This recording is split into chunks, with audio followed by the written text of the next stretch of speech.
Oh, it's got the level 3. Oh my god, he snuck it in. What? That's not non-animation hit though. Yeah, it is first 3 all the way through. Thank you very much, production. Oh, look at that. Walk up, medium punch. And it's going to be a confirm. We've got everything to work with. Level 1. Overhead confirmed. We can't do anything special off of it. Oh, the dude! What a whip on his head! Magica! He's jumping back. Magica! Best them Nadina!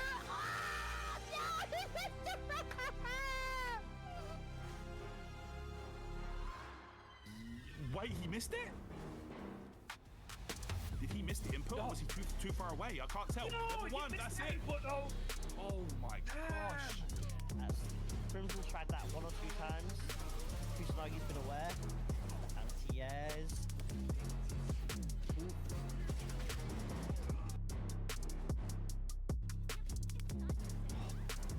Nice walk on the truck out with a throw.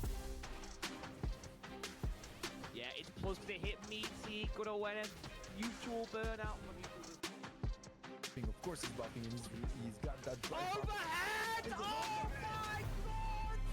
Kusanagi, the real special drive rush from downtown Steph Curry range. What's your zone piece? Holger into losers Ugoza.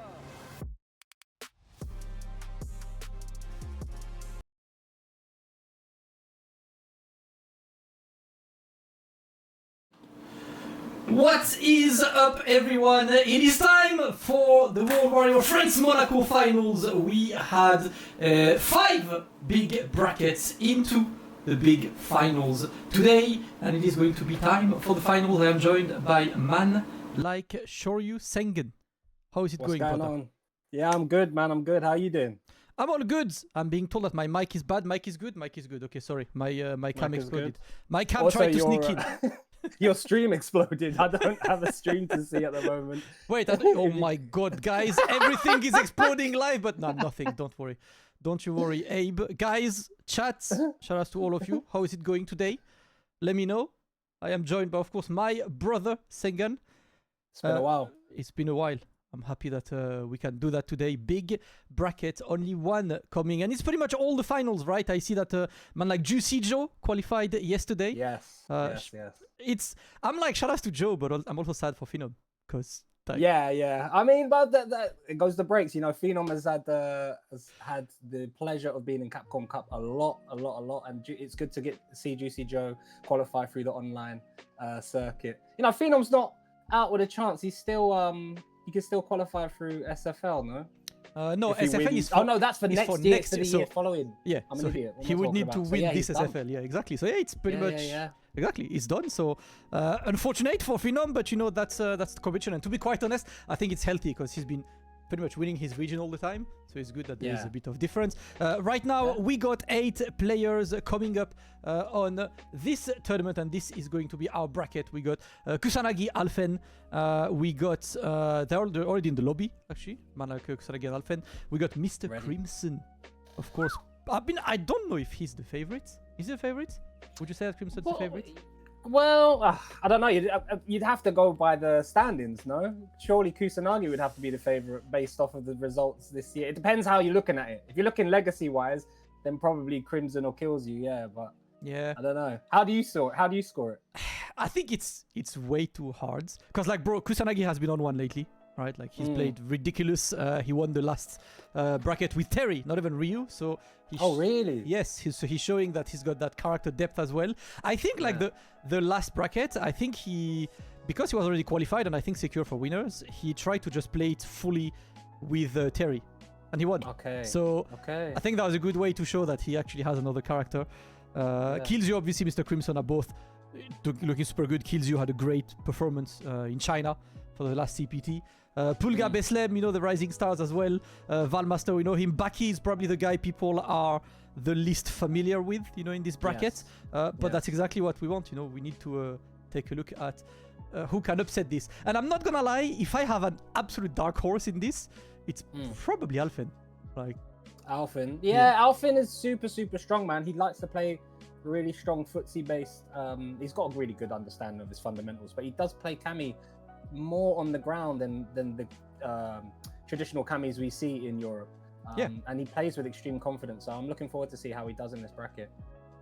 Yeah, that's exactly it. Like, he's been so fun to watch as well. That's really a player that I like watching, and you can see, right, he's played a bit of Mai, but he's mainly Cammy. We've seen both of the characters put into use, but I think today that might be a full Cammy, especially since he starts and has to fight against man like Kusanagi, who is, I don't quite know if we can call him, I don't think there's a clear favorite, but he's definitely one of those people who want to see winning. Yeah, no, of course. I've just been looking at CFN to see Kusanagi has been playing a lot of games with Shaq, so he's very prepared. Obviously, a completely different Cammy, but it's nice to see the work that he's been putting in. And Alfin has been playing against Bryzy, so it'll be interesting. Both of them, you know, this is my favorite thing, for this right? first game. I love checking their replay history. Just to be CFN, like, you can't lie. He's been training, okay. You can't hide from CFN, man. It tells all. I'm actually gonna, bro. I need to ask him. Did you check Alfen's replays against Bryzy though? You know, like that's because that's actually, if you're really onto it and you're training, try to see who he's training against. What is he trying? You know, like that's. Yeah, 100%. That's what it's. I think a lot of people will be doing this in terms of tech, because you've got the inputs, you've got the timing, so you can kind of figure out if there's any tendencies that they have. You get to watch their wins, see what like strings they like to run, and watch their losses and see, you know, when they panic, what's their common stuff. So it's interesting. We've spoken about this on WhatsApp, the players that we tend to see doing the most work and preparing the most have got the strongest results. We were talking about Blaz, how strong, you know, it's no surprise to us. His age, everyone brings up his age, but you can see via his play how hard he sits in training mode and analyzes things, right? Yes, and that's what I like, man. Listen, you know me, we've known each other for years. I'm a lab monster. So when I see players labbing, I like that. And that's who Alfen is as well, right? Alfen spends a ton of time in the lab. He's really trying to be as methodical as possible. Obviously, we got also Kilzyou versus Mr. Crimson. And I think a lot of people are saying that whoever wins this might be the final winner. The final winner, yeah. I can see. They got an argument for it. Yeah, they got a good argument for it. You know, both are, you know, staples in the French FGC. Kilzyou has been on form, placing quite highly and doing well in tournaments, offline and online. It's normally these two right now, the cat and mouse. As you can see, the win rate between these two players. Yep. Kilzyou has had the better of Crimson, but Crimson no slouch, so he's gonna come prepared. Yeah, like they met. Obviously, these two are bound to meet on pretty much every single set and resets. And you can see the Kusanagi versus Alfen one being a 100% on Kusanagi. They played twice. Kusanagi won twice. That's why the training is here for. That's exactly why we want to be here for, because I just want to see the players like finding the new stuff. Alfen, I've talked to him a bit lately, and he's a very dedicated player, right? He's happy that he's finally doing well. He qualified through winners, which is huge, so he needs to make it count today. Yeah, he's got a lot riding on his shoulders. The pressure as well is going to be a big thing here. There's no more, you know, tournaments. You can't come fifth and be like, all right, I got some decent points. This is it. This is winner takes all. So I'm interested to see who shines under it. Obviously, you've got people probably like Kilzyou and Mr. Crimson more used to that type of pressure. Will it be too much for Alfin? We don't know. I mean, he does perform well, but this is a whole different breed, this tournament here. Yeah, that's exactly what I want. I know that the set is pretty much ready right now between Kusanagi and Alfen. Capcom Cup coming very soon, right? Couple months out in Japan. And in this bracket, right, couple players have already been there, right? Kilzyou has been there. Kusanagi has been there. Mr. Crimson has been there. So a couple guys want to run it back. I think, like, Kusanagi might be the guy who has the highest hunger, because last year I was in Japan with him, and that was terrible. Like, objectively, I love Kusanagi, but that was one of maybe the worst I've seen him play in the entire year. Like, he crumbled under that pressure of being at Capcom Cup. And you can see sometimes, right, like when you talk to players like backstage and you just talk to them before the matches, sometimes they talk to you and you can see he's not into it, right? He's like, today he's not on. He doesn't feel like this guy, and that's how he was. And obviously he was sad, right? We spent a lot of time, me and Takamura, trying to console him last year. And you know that this usually lights a fire, being like, you know what? Next year I'm coming back, and next year I'm playing my game. Those type of losses, yeah, they really do light a fire underneath you. You're completely right, Damascus. Good fuel for the fire. You either win or you learn. So I know losing in that fashion would have had a monumental amount of leveling up for his mental game. And, you know, make him... I think when you get to tournaments like this, where it is kill or be killed, you have to just rely on the prep work. Did you do enough prep? And if you've done a lot of prep and you know you've trained hard, then you can't...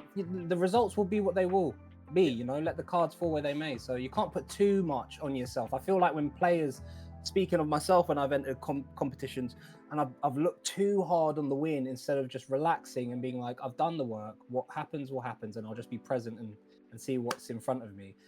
Yeah, that trick that you get when you put pressure on yourself normally ends up biting people in the butt. So hopefully Kusanagi has a strong performance today and performs well in Capcom Cup if he qualifies. Yeah, we had the same with Kilzyou last year. I think like Kilzyou, I told him, right, me and him talked to each other. So like he was annoying last year because he waited until the end to pick Jury, right? And like he picked Jury when he was pretty much eliminated, and then he won everything with Jury.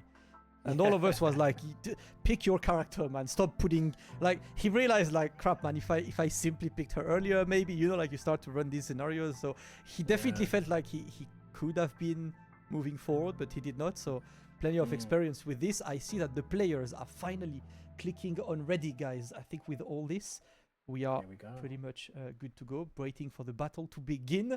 Players ready. It's time for our first game. All first to 3, of course. Let's move on. Kusanagi with Ryu this time.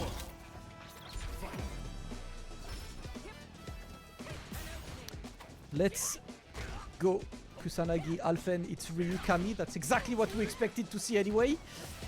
And I want to see how this one goes. First, Chimi into overhead. Nothing. Okay, why not? Wow. Oh, throw behind the minus. You can see these players are very ready and prepped. Kusanagi backdashing on that first throw Oki situation from Alphen. Let's take a look at what he got in mind, man. Nice little challenge. First up, I think obviously both of them know each other well, and you can see how slow-paced Kusanagi is on this. Big damage! You dead? Hey? No. Not yet. He does say it's the level 1. Smart choice. Now it's DI the mini game. Will you be able to not? Oh no, the delay gets caught. Oh no! Other side. No, this way, mate. No, but listen, that's whatever. I think he did just level 1, but level 2 is probably in the game. Yeah, level 2 is quarter circle back, right? So he did level 1, and she swapped side. Like he definitely did not know she was going on the other side, man. One of those fortunate accidents with Ryu. Call it an option select, because it kind of is one, you know? It is, yeah. Nice punish counter. Great spacing from Kusanagi so far. Little start step to call out the delay from Alphen on wake up. Looking for a shimmy on that minus frame there. Nice, the cross cut as well.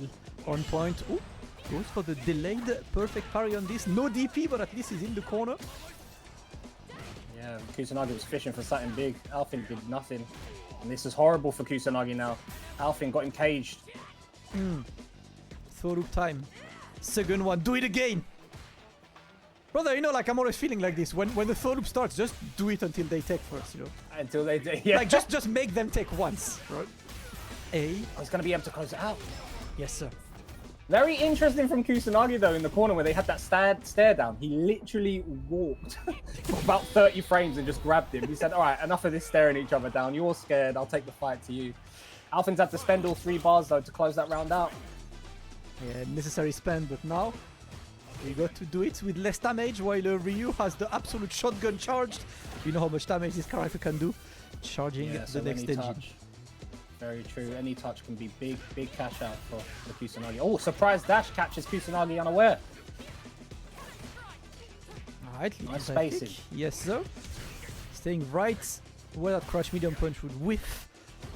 And he's just waiting for Kusanagi to press the button. Not happening. You're never gonna whiff punish that in your life, brother. Plus frames. walking in behind the 3 taps. Not scared. Alpha not pushing back. Opting to jump instead. Oh, Hey. what a whiff punish. That was beautiful. It's exactly what we wanted to see, man. 1-0 for Kusanagi. And I'm loving how slow-paced he is right now. But also the fact that, you see, like, he's not really anti-airing. He's like, let me see if he's dive kicking or whatever. I'm happy to block Yeah. the jump-ins. I'm just focusing on the grind game. And you said it yourself, right? Alphen is a very ground-based Kami. So Yeah. not anti-airing Alphen kind of makes sense. Yeah, 100%. He's pressuring him a lot through movement as well. You saw him do like light string, and normally that's the time where the opponent taps back. But he's doing his light string, continuing to walk forward and just putting the pressure on Alphen.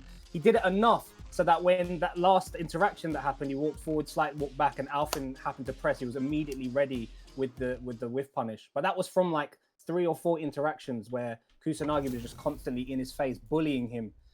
Very reminiscent of how he played versus Angry Bird in the last SFL, I believe it was, or the SFL before that.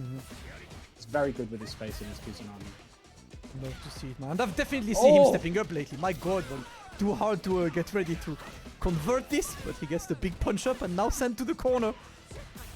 And Alphen, he's not that relentless in the corner, right? Walks back, keeps that spacing, scared of Kusanagi's buttons.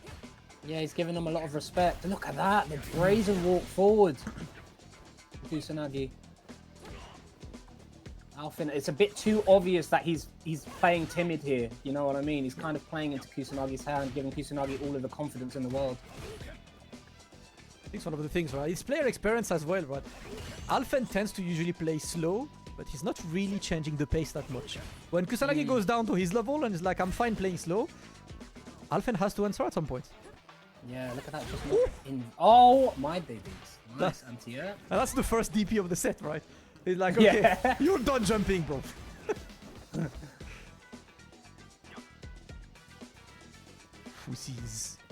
Fusies, no risk taken on both sides. Kusanagi is happy to wait. Yeah, Alphen has to come towards him. He's got the fireball. Oh, nice pressure. Nice check, sorry, from the drive rush, and Alphen managing to close that round out. The patient pays off, excuse me, for Alphen. He's on the board. Another DP anti-air. Yeah. I'm actually surprised that, nice DP again, that he went for the drive rush, considering that he was really playing slow, waiting for Alphen. I think if you rush Alphen down, you're kind of playing in his own hands, so Yeah. you want to make him rush down first. Brother, you're not leaving the ground. Stay down. Oh! What do we got? Oh no. Pick up Engine Komu. one chance for Alphen. Just wake up backdash again from Kusanagi, trying to get out of that stand roundhouse. Fake stand roundhouse meaty from Kami after the throw. Nice stand medium kick, just covers up the space. Happens to catch the dive kick as well. I love this at this range, right? Because you only really do it because you're trying to preemptively stuff one of the dive kicks. You don't get much anyway, but whatever, keep him on the ground. And so far, it's been working. He's grounding that Kami again, brother. You can't go. Finally. Ooh, this is huge. This is very big. Let's go damage. Is he burned out after this? I think he's still No, have he's some drive one meter. touch, yeah. Yes. Do you go in? Oh, -2, nice! there we go. Game closed. Alphen takes it. He's bringing it back. Kusanagi was dominant at the beginning. And I kind of can't believe it, right? It feels like Kusanagi was absolutely not allowing Alphen to jump or to do anything. Alphen still brought it.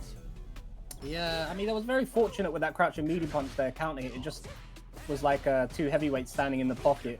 If anyone, whoever got the hit was going to convert into big damage, right? But it's 1-1. I still like Kusanagi so far in terms of setting the pace. Here we go. We're not getting cross-ups anymore for these throws. We're getting dive kicks. Alphen's responding accordingly. Looking to get in, and that jump in works. Preemptive. Jordan kick not going anywhere. Kusanagi stays in the corner.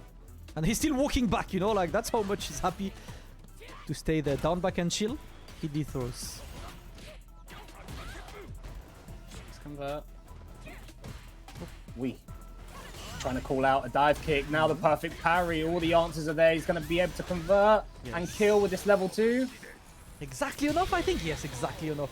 Kusanagi maximizing this. He moved to a bit of a preemptive play, right? We've seen a couple buttons, neutral jumps. He's just trying to get Alphen to fall down on his traps. It's working. Wow. And back on the offensive. Kept it frame tight.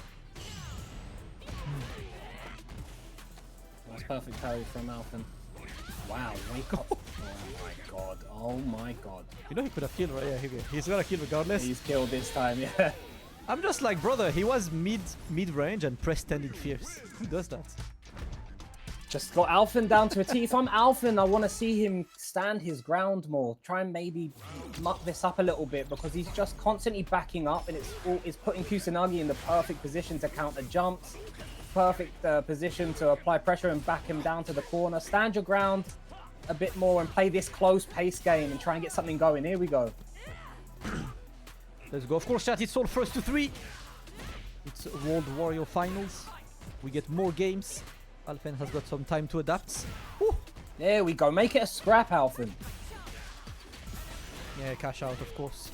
Beautiful. DP. Doesn't need the bar. Alphen looking better now. Yeah, that was a much stronger round from him, right, Damascus? Yeah, maybe sending us to a round number 5. I think the thing I really like with this game is that both of the players have been really changing pace constantly. Yeah. Do you see the amount of times Kusanagi is happy to just walk forward for, like, you said it, right? 50 frames of walk forward. Who does that, bro? Play neutral. Look! I love the confidence. The adjustments have been clean. That's one thing you do have to watch out for when you're entering that crouch medium kick range from Ryu. That solar plexus does blow up spacing traps. Oh, delayed. Nice. Boom. Take throw. Oh wait, great challenge. Yep. Alphen tries to keep that momentum, but of course, stand light kick. Good challenge from Kusanagi. He does it either into a fireball or donkey kick at times, depending on the range. A lot of solar plexus here, Damascus. Alpha needs to be wary of that. Maybe a perfect parry on reaction or a backdash. Beautiful place dive kick. 3 taps and yeah, beautiful. You see Alphen, Kusanagi, sorry, tapping back. First tap back with a light. He didn't get any counter hit or anything like that. Alphen wasn't overextending, so he switches to the fierce. It's enough to get some pressure going. And now set point to Kusanagi. Yes, sir. Set point, but no bars. So Alphen's got his work cut out for him. Another solar plexus. Kusanagi trying to attack the drive gauge a bit, right? Using more fierce buttons. And now it's time to guess. No anti-air. No anti-air this time. The dive kick threw him off. He got hit by that one too many times. And the wake up, jump back from Kusanagi. I'm Alphen, I'm blocking the light, and I'm backdashing to call out that solar plexus. If he comes forward, there it is again! Yeah, we haven't seen adaptation right to that solar plexus. Jump back into the anti-air. Kusanagi in a great position. And now, are you baiting this? Big bet. He is baiting it, Damascus. That was such a good call out from Kusanagi. The pressure was too much, and it's 3-1. He advances in winner side. Clean play. Kusanagi closes it in style against Alphen. And yeah, it was close, but Kusanagi looking a bit too good right now. Moving forward to that winners final, and you know how important it is, right? He's in winners. You don't want to drop into that Shark Tank for losers early in the regional finals. Gets there, and we'll wait for the winner of Mr. Crimson versus Kilzyou. For now, Alphen will go down. I'm not gonna lie, like, he played solid, right? He's just... He did play really well, yeah. He played really, really well. I think the adjustments, you called it out, the adjustments back and forth were really good. I just feel like Alphen adjusted a bit slower than Kusanagi. He started standing his ground a bit more, trying to muck it up, which is really good. Kusanagi then adjusted really well and started adding the solar plexus because he was in that dangerous range. And I think Alphen might have had the blinkers on and hadn't realized that how much Kusanagi was going to that well. Because you can react perfect parry if you're looking for it. You can backdash to call it out and get big punish counter as well. But that's 3 sets played, and all 3 go to Kusanagi now. Just got too much of proved too much for Alphen this time. Yep, listen, second chance always, you know, on the loser side, he will be waiting who's getting, and of course the people in chat, you know, joining us. Today is a big EU day, right? This weekend is a big EU weekend. We had Europe North yesterday. Today we have France, Monaco. We've got Spain, Portugal as well happening, and UK, Ireland. So we got 3 European representatives to send at the end of the day to Capcom Cup again. It's gonna be hard to watch everything, but you know, multi-stream, man. This is what we love. This is a Sunday. What better to do than be a stream monster on a Sunday, man? Listen, the weather is terrible right now at my place, so I'm not going outside here. Today's been rainy as hell, so staying home. Summer's over, mate. It's no better. Yes, and enjoying this time. Up next, we got Mr. Crimson versus Kilzyou. That is going to be a big match, of course. Incoming Crimson Kilzyou. We showed it earlier. Kilzyou has the edge when it comes to the matches throughout these World Warriors matches. But today is just another day for Crimson, and he's coming out of a big performance at EVO France, looking to keep that confidence up. Yes, it's interesting. I was looking at CFN. Crimson has been getting prepared for Kilzyou. Playing, I can't remember, I forgot the character, my game's updating, so I can't check now. But Kilzyou just playing ranked. Kilzyou, unless he's got another account where he's preparing, but Kilzyou, I feel, is very confident in this match with Dalsim. I'm not sure is Crimson playing Viper? He's not really, is he? He's playing Viper, but I have not seen Viper in tournament. And look at what I'm seeing. I am seeing Kilzyou on Jury. Yes, that's it. Mr. Crimson was actually preparing with Dims. That was the jury he was playing today to prepare for this. So he knew that Kilzyou was going to go jury, I guess. I'm not sure. Okay, the little games of a multi-character. You say, I've been watching Crimson stream. I mean, he's playing Viper because he likes the character, but that character takes a while to be ready, right? Yeah. It's a bit too early. Right now it's finals. Maybe we'll see it if he's really in trouble with Dalsim and has a Hail Mary, but don't really expect that much. Let's go. Kilzyou versus Mr. Crimson. The winner of this will join Kusanagi in that winner's final.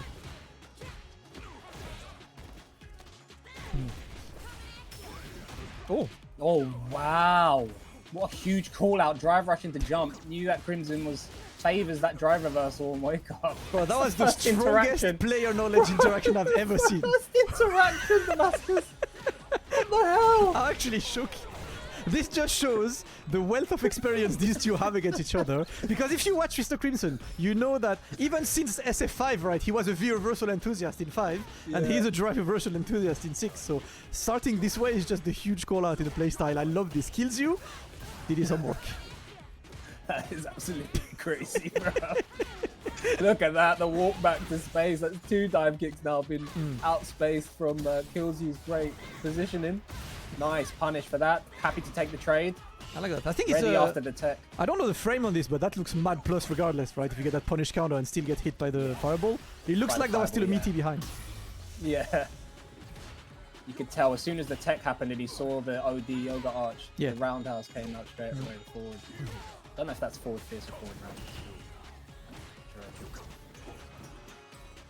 Kilzyou waiting. Both of them just a bit. Yeah, beautiful. Beautiful. Looking for a limb and you saw Crimson walking forward, he's blocked. And now we're back. It's 1 round each, 3 bars on both sides, so big damage available at any time. Crimson taking his time. Kilzyou not really rushing down for now. Taking his time, there we go. And he throw.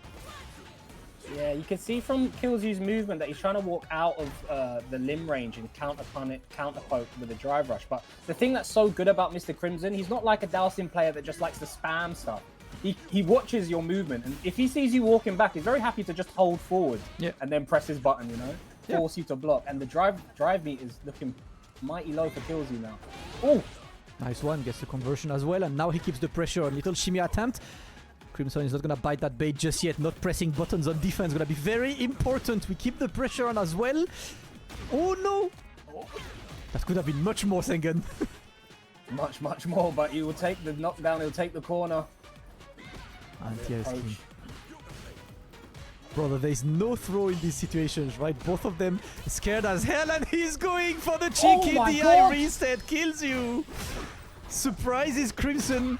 Remember, Crimson's a father, brother. These DIs are gonna work. Yeah, how are you supposed to be so ready for stand medium punch on hit into DI?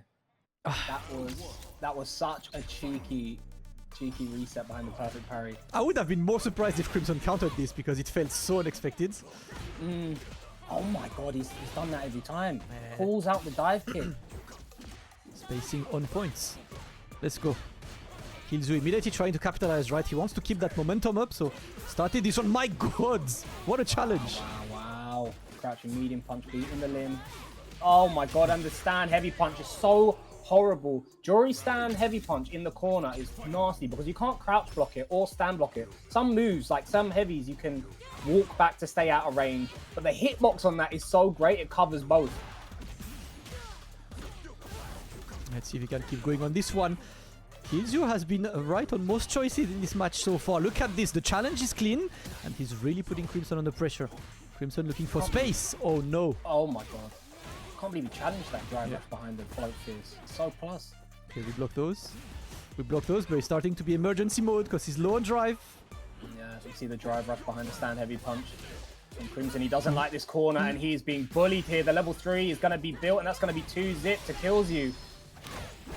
Love to see it, man. That first round was, first game, sorry, was very long and drawn out. Kilzyou took it and decided, you know what, I'm gonna force my momentum.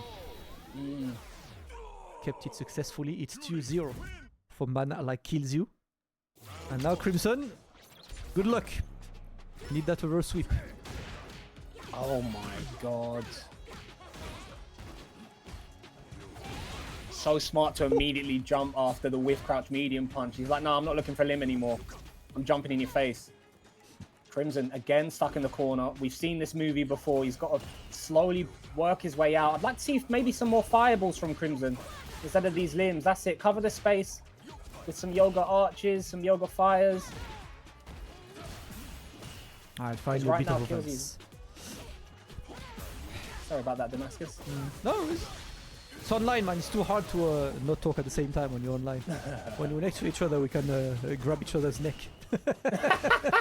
You're a lot stronger than me. Please don't grab my neck. Oh my god, Crimson looking to escape really low on that drive gauge, trying to get some space at least to get out. I like the challenge. Still not enough though. Kilzyou's just ready. The little step back into the level 1. He's going to use the extension. This will be enough to close out the round. Yes, it will. Set point. It's been all Kilzyou so far. This is looking one of these sets where everything simply goes right. Oh my god, yeah, you said just as you said that, he gets a full jump in. You know what I mean? Like his jump ins are all successful, his like decisions are all successful.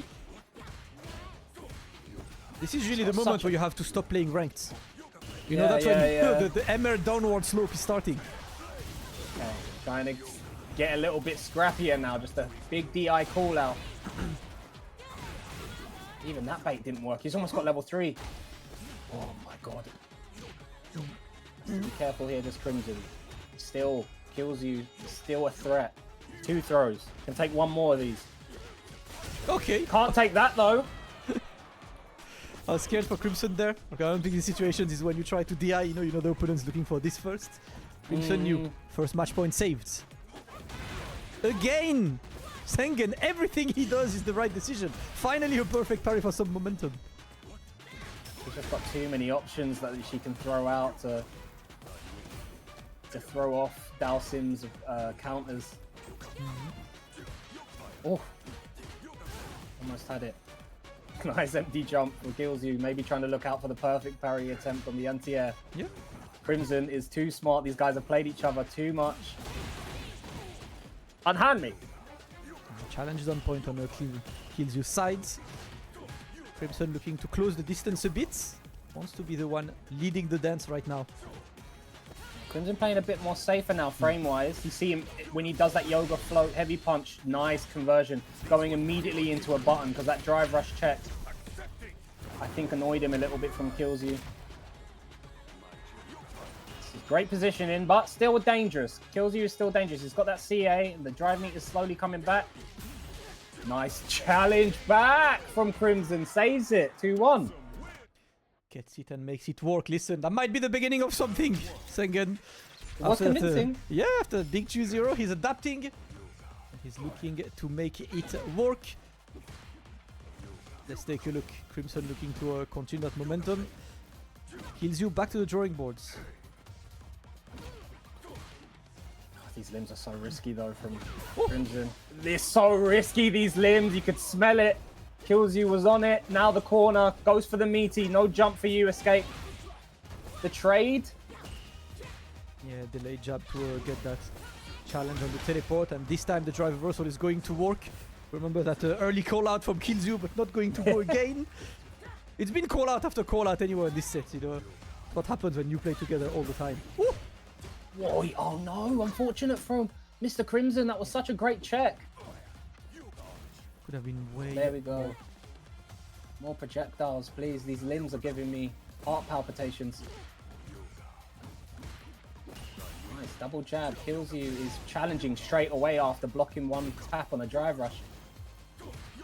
Crimson can see it. Oh!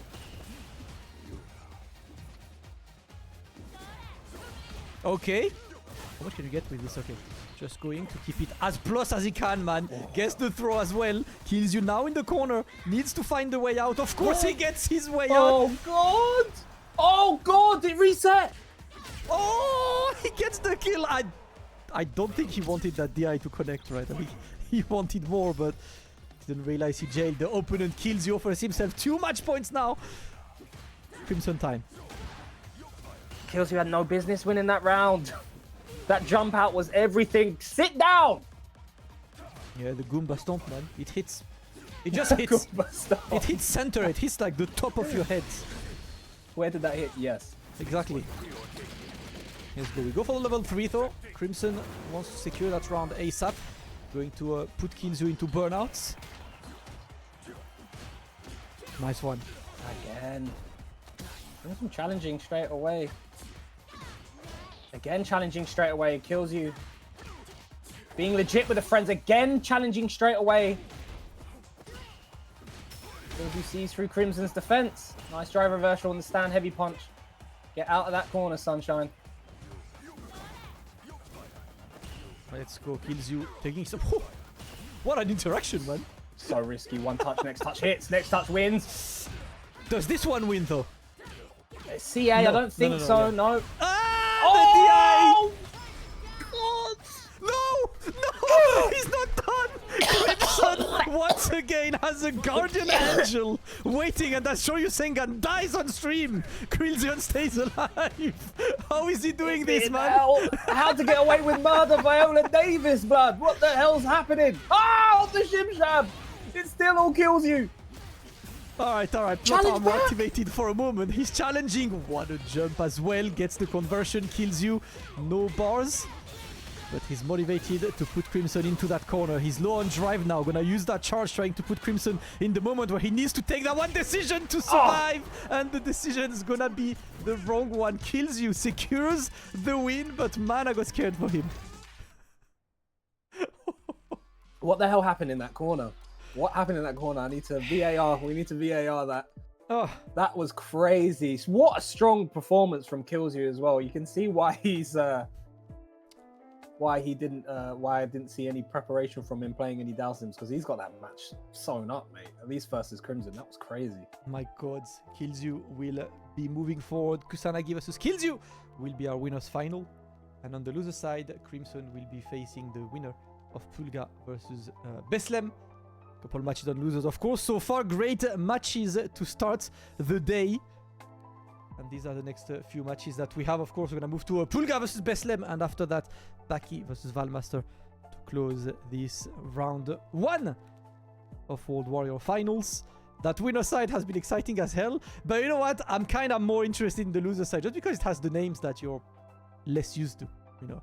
Right, Polga and Beslem. Beslem has done so... Was it Beslem that had got like top 8 basically every single World Warrior this season? Yeah, Beslem has done so well to get into this top 8.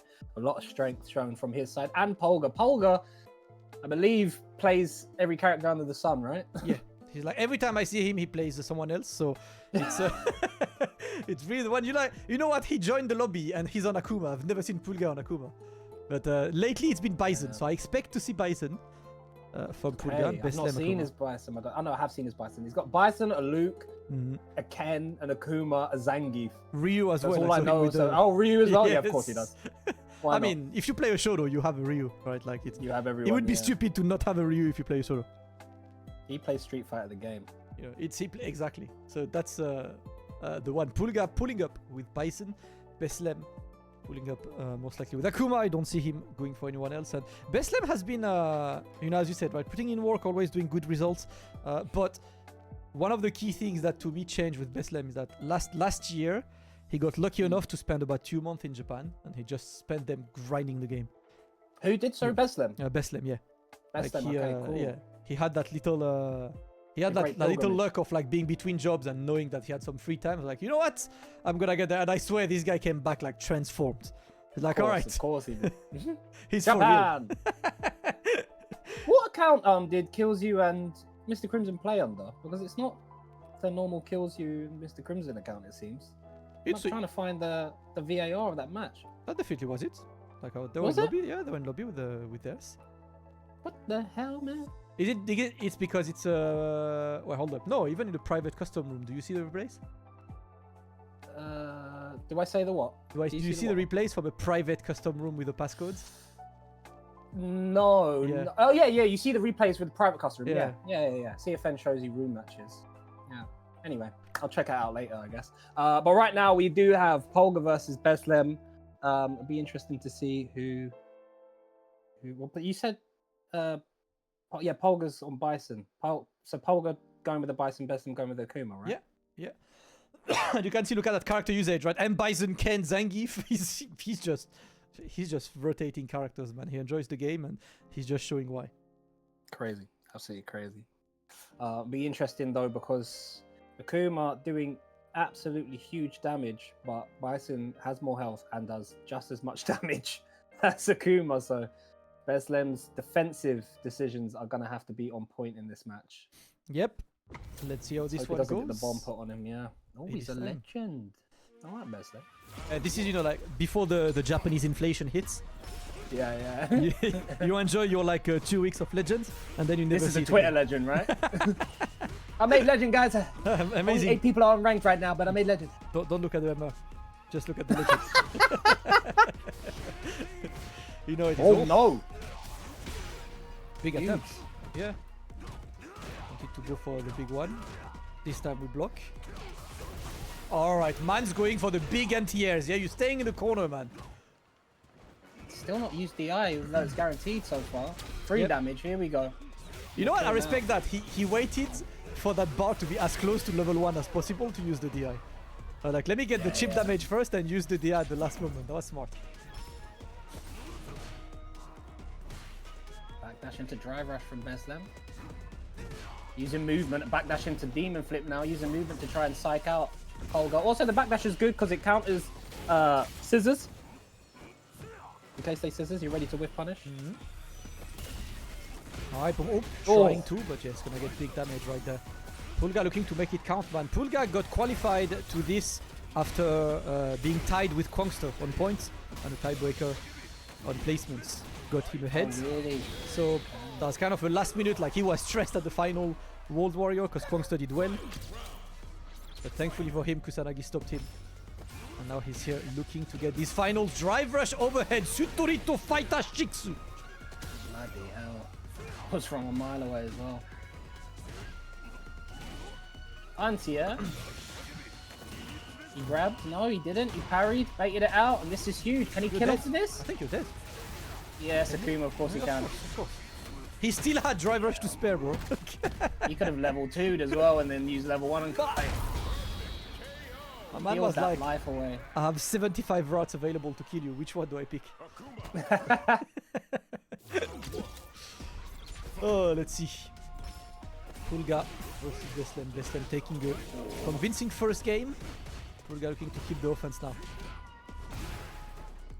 Nice adjustment from Polga. Too many drive rush in neutral from Beslem.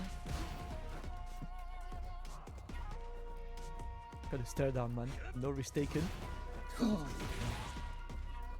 punish just now. Looking at each other.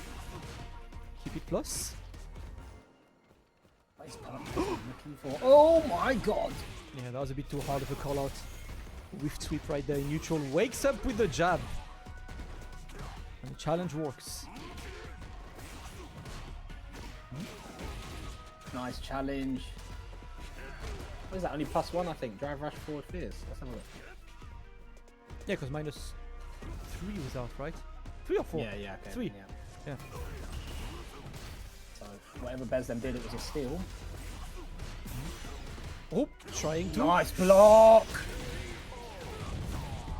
Excellent defense, man. Pulga Yeah, taking yeah, the really right decisions, good block, and gets the perfect parry right after. Call outs are on point. He's showing that he's really much into the game right now. Yo, stop whiffing buttons! That's 3 in a row, man. Like I must press.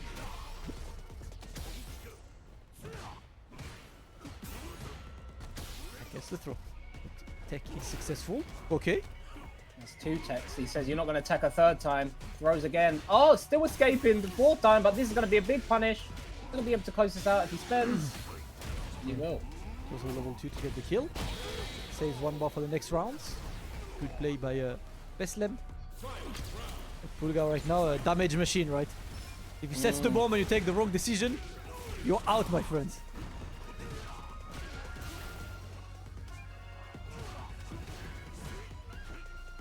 Let's see this one, no anti-air just yet because we'll be too far.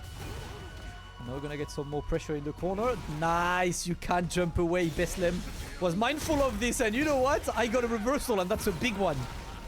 Even it up in life, brother. You're not going to parry this one. You're going for the throw again. Beslem being very disrespectful in his offense, OP. Gets the level 2 again.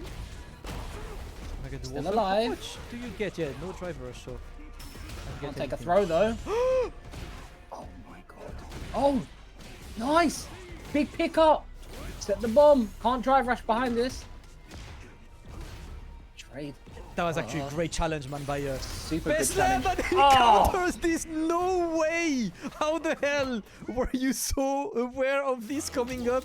Because I can't lie, that situation looked so good for Pulga, right? He was just trying to push Beslem close enough, had 0 bars for the DI in the corner. The challenge is successful, and then he knew that Pulga would lose patience. Damn. It was nice he got that hit in the corner and tried to fish for something bigger as well from Pulga. So I like these mind games between these 2 players. Tap parry, another parry on defense. Beslem's offense, man. Yeah, I love how he adapts it to whatever Pulga is up to. Really little jump, but not just yet. We delay this, and that's going to be the punish counter on the parry, and that's going to be good amount of damage to finish this up. No bar needed. Beslem offers himself 2 match points. It's been all Beslem, man. All Beslem. Coming in with a mission, man. Let's see if Pulga has it in him, because over the last few rounds, this really was Beslem's game to take, really.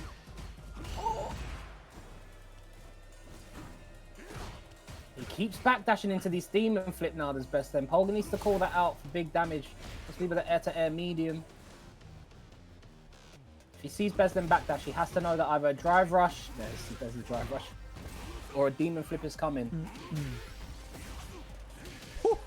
Drive rush overhead again, the Beslem special. I think that's the first time he lands it as well, right? Pulga was blocking He pretty landed much all it of them, in right? the first game, I think. First game? He blocked most. I think, was it the first game he got him? Okay. I think the first game he got him as well. Oh yeah, round start. That was round start. Yeah. That doesn't count. That doesn't count. That's warm up. Oh my god! He tries to air the second he goes. Oh, he jumps in the air, just doesn't jump fireball. Oh, my Beslem, God. way too strong. He absolutely put his foot on his neck. Yeah, that was crazy. Clattered, man. Beslem looking too good. Pulga, listen, a solid season for him. I mean, he's still a player who's on the rise, right? A player that people are not necessarily familiar with outside of the people who are in France or playing that high-level EU lobbies. So it's good to see him, you know, in these regional finals for the first time. It's only up from them, no? The only way is up from now.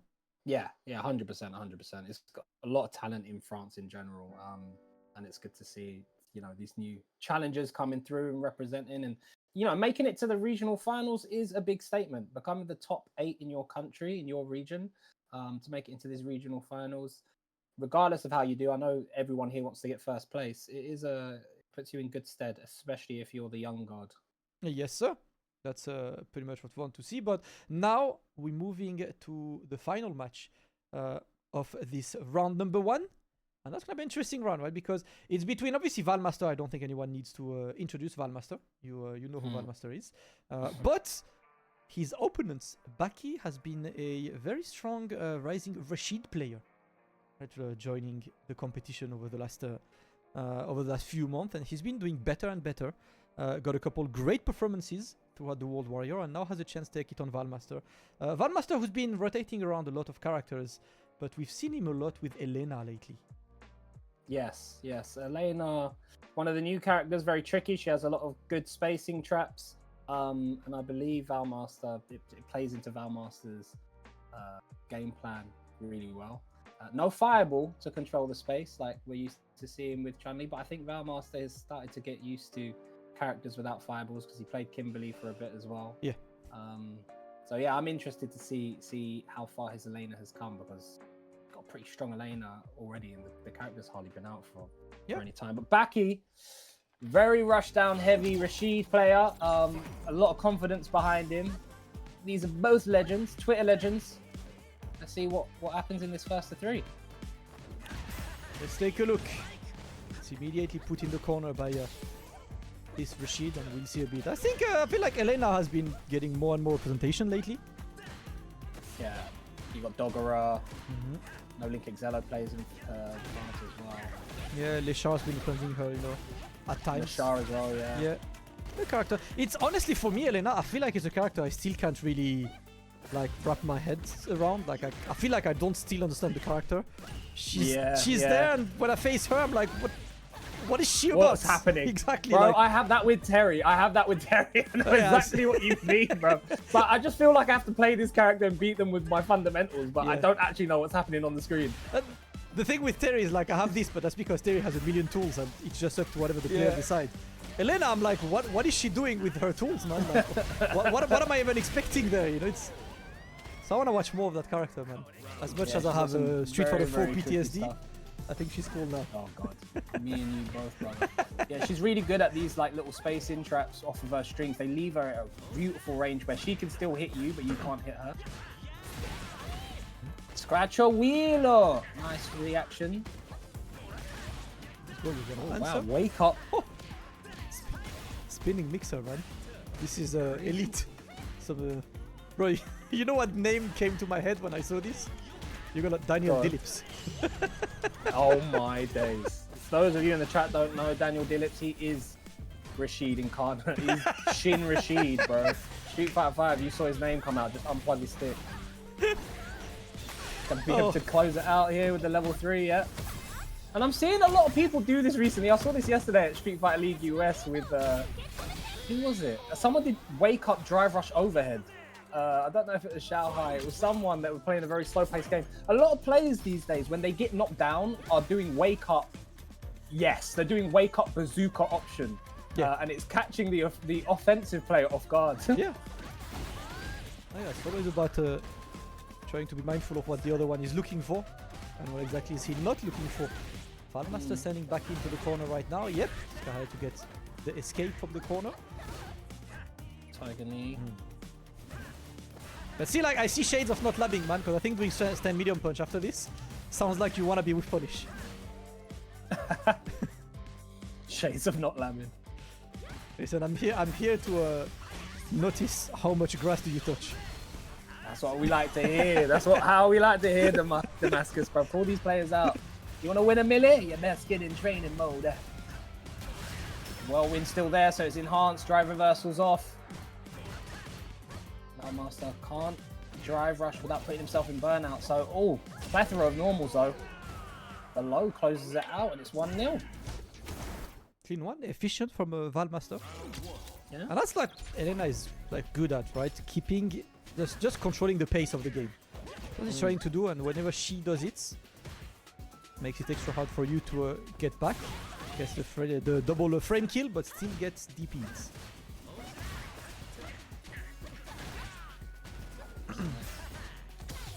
Nice deck. We get away. No whiff punish. Yeah, you can see Baki's still not sure what normal suppress. I think a lot of... You know what I wonder there is like... How much has Baki prepared against Elena, right? Because you're about to play Valmaster, you maybe kind of expect Kimberly and Chun-Li. That's the question I would like to ask him after. Because right now it looks like the game plan is figure him out, you know? Yeah, 100%. Or try and run my Rashid offense on one of the best in France. It is a big thing. Nice shimmy this time. Last time he got tech. It is a big thing with these new characters. Like, you have to be locking them down day one, because if you don't, you find yourself in a regional finals and not knowing what the hell's going on. Yeah. Nice. Shimmy again. Almost a reaching. Yeah, there's a small challenge as well with the crouch light punch, but if it works, it works. Nice one. Gets the perfect parry, and now it's Elena in the corner. Keeps the pressure on. Alright. Decides to press a button there. It's kind of the thing, right? Like against Rashid, pressing a button in the corner. Like the throw loop is now so... It's a bit more difficult to do. So do you really want to tech in this situation? Yeah. The only options we've seen from Valmaster has been throw and backdash. So I think maybe he thought he would get away with waking up with a button there, but Baki was right on the money doing that meaty. Nice challenge back! Close win, no win. Level 2. Valmaster taking his time.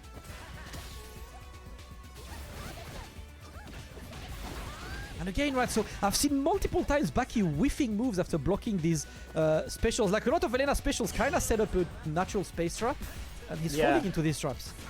Yeah, you can tell he's not really aware of what to do in these situations, and Valmaster's going to take full advantage of that.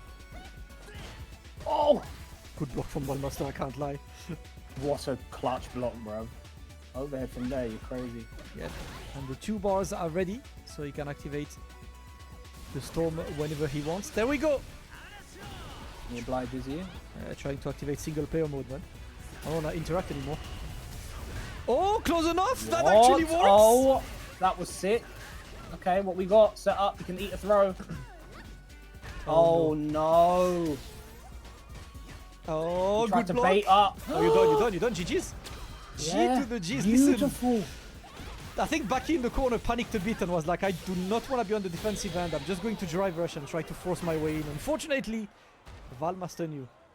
Well, he did a drive rush off of a Fierce and tried to call out a DP. He was like, you know, that's the meta now for people that are DP option selecting. But if you immediately button or immediately throw, you can counter that. Unless he tried a super late tech and he just missed up his timing. But Valmaster, that was huge. What a clutch back throw from Valmaster behind that. And then the clutch block on the overhead. 2-0 up. Love to see it. Let's go. Oh no. Uh-oh. Yeah, big drop there. Mindful of that space. And now it's immediate pressure from Baki, putting Valmaster in the corner. And now we play the throw loop game. Does it a 3rd time in a row? That might be time when you want to press a button. No, he decides to DP. And you know what? Simply outplayed. He played better, Abe. The game plan was pristine. Baki round, it's going to happen. But 3 throws into bait was enough. Beautiful footsies. He's been so on the money with these overhead blocks. What the hell is he drinking in his coffee? I swear down, overhead is one thing in the game where I always like, I stood block that and I'm just getting hit and I'm watching myself lose 50%. Feeling dumb on this stuff. Yeah. Oh no, overhead. On overhead, I think that's our overhead. Just got like 50 different overheads. Yeah. And you never know which one to look for anyway. There we go, pressure is on right now. Gets the throw. Not activating level 2 just yet, he's just trying to keep the pressure on. You're gonna be in the corner now, and that's when you activate the whirlwind. Nice. It's gonna be full extension. Oh, he tried to steal! How was Valmaster ready? How was he blocking all these overheads?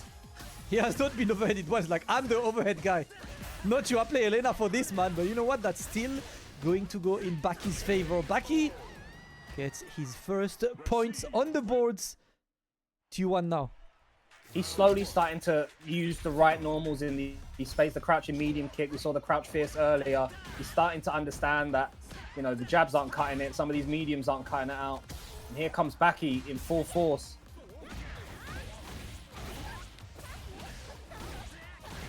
Alright, strong start. Gets DP on this. He's trying to catch him slipping with a good challenge from Baki. He's still being put into the corner. And the good old mallet smash. Hit you overhead. When does the combo Almost, finish? Are you dead? Finish, mate. That's when it finishes, when KO appears on the screen. Baki's overhead defense is not as good as Valmaster's, that's for sure. Set point. Valmaster has been incredibly good at stopping Baki's offense. This way, great one, gets the punish counter. Good corner carry as well. And now you're the one's gonna be there. Great call out. You can't escape just now. Nice. Still can't escape. Side switch. Got the level 2. Gonna set it up. No cheeky resets. Oh my god. Oh my god, the defense from Valmaster is incredible. The drive rush overhead. It's gonna close it out in advance in loser's side. Send Baki out the tournament. Beautiful stuff. My god. He's looking way too good. Yo, man, he's put, I don't know what drugs he's put in his coffee today, but I don't think a single overhead hit from Baki, and he threw out like 20 of them during that set. That is absolutely ridiculous defense. He was on point, man. He really the was on throws point as well. Yeah.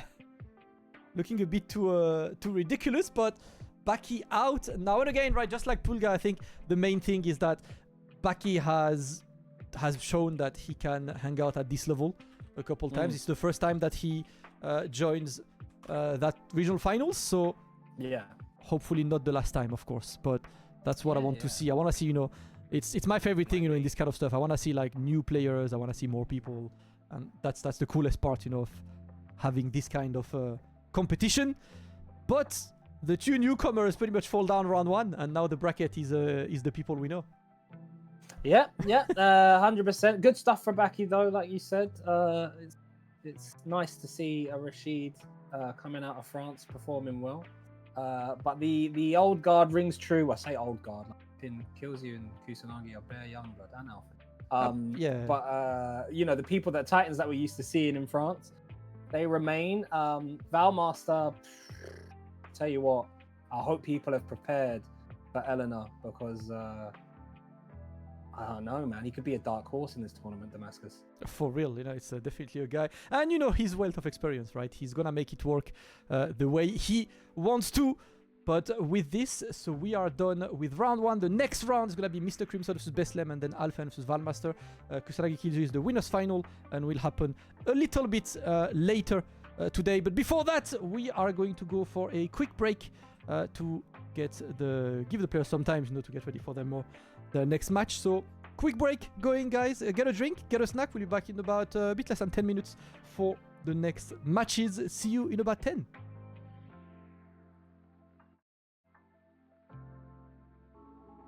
我是小孩我的真名叫小孩曾卓君我来自中国的广州，然后6岁就开始打格斗的游戏。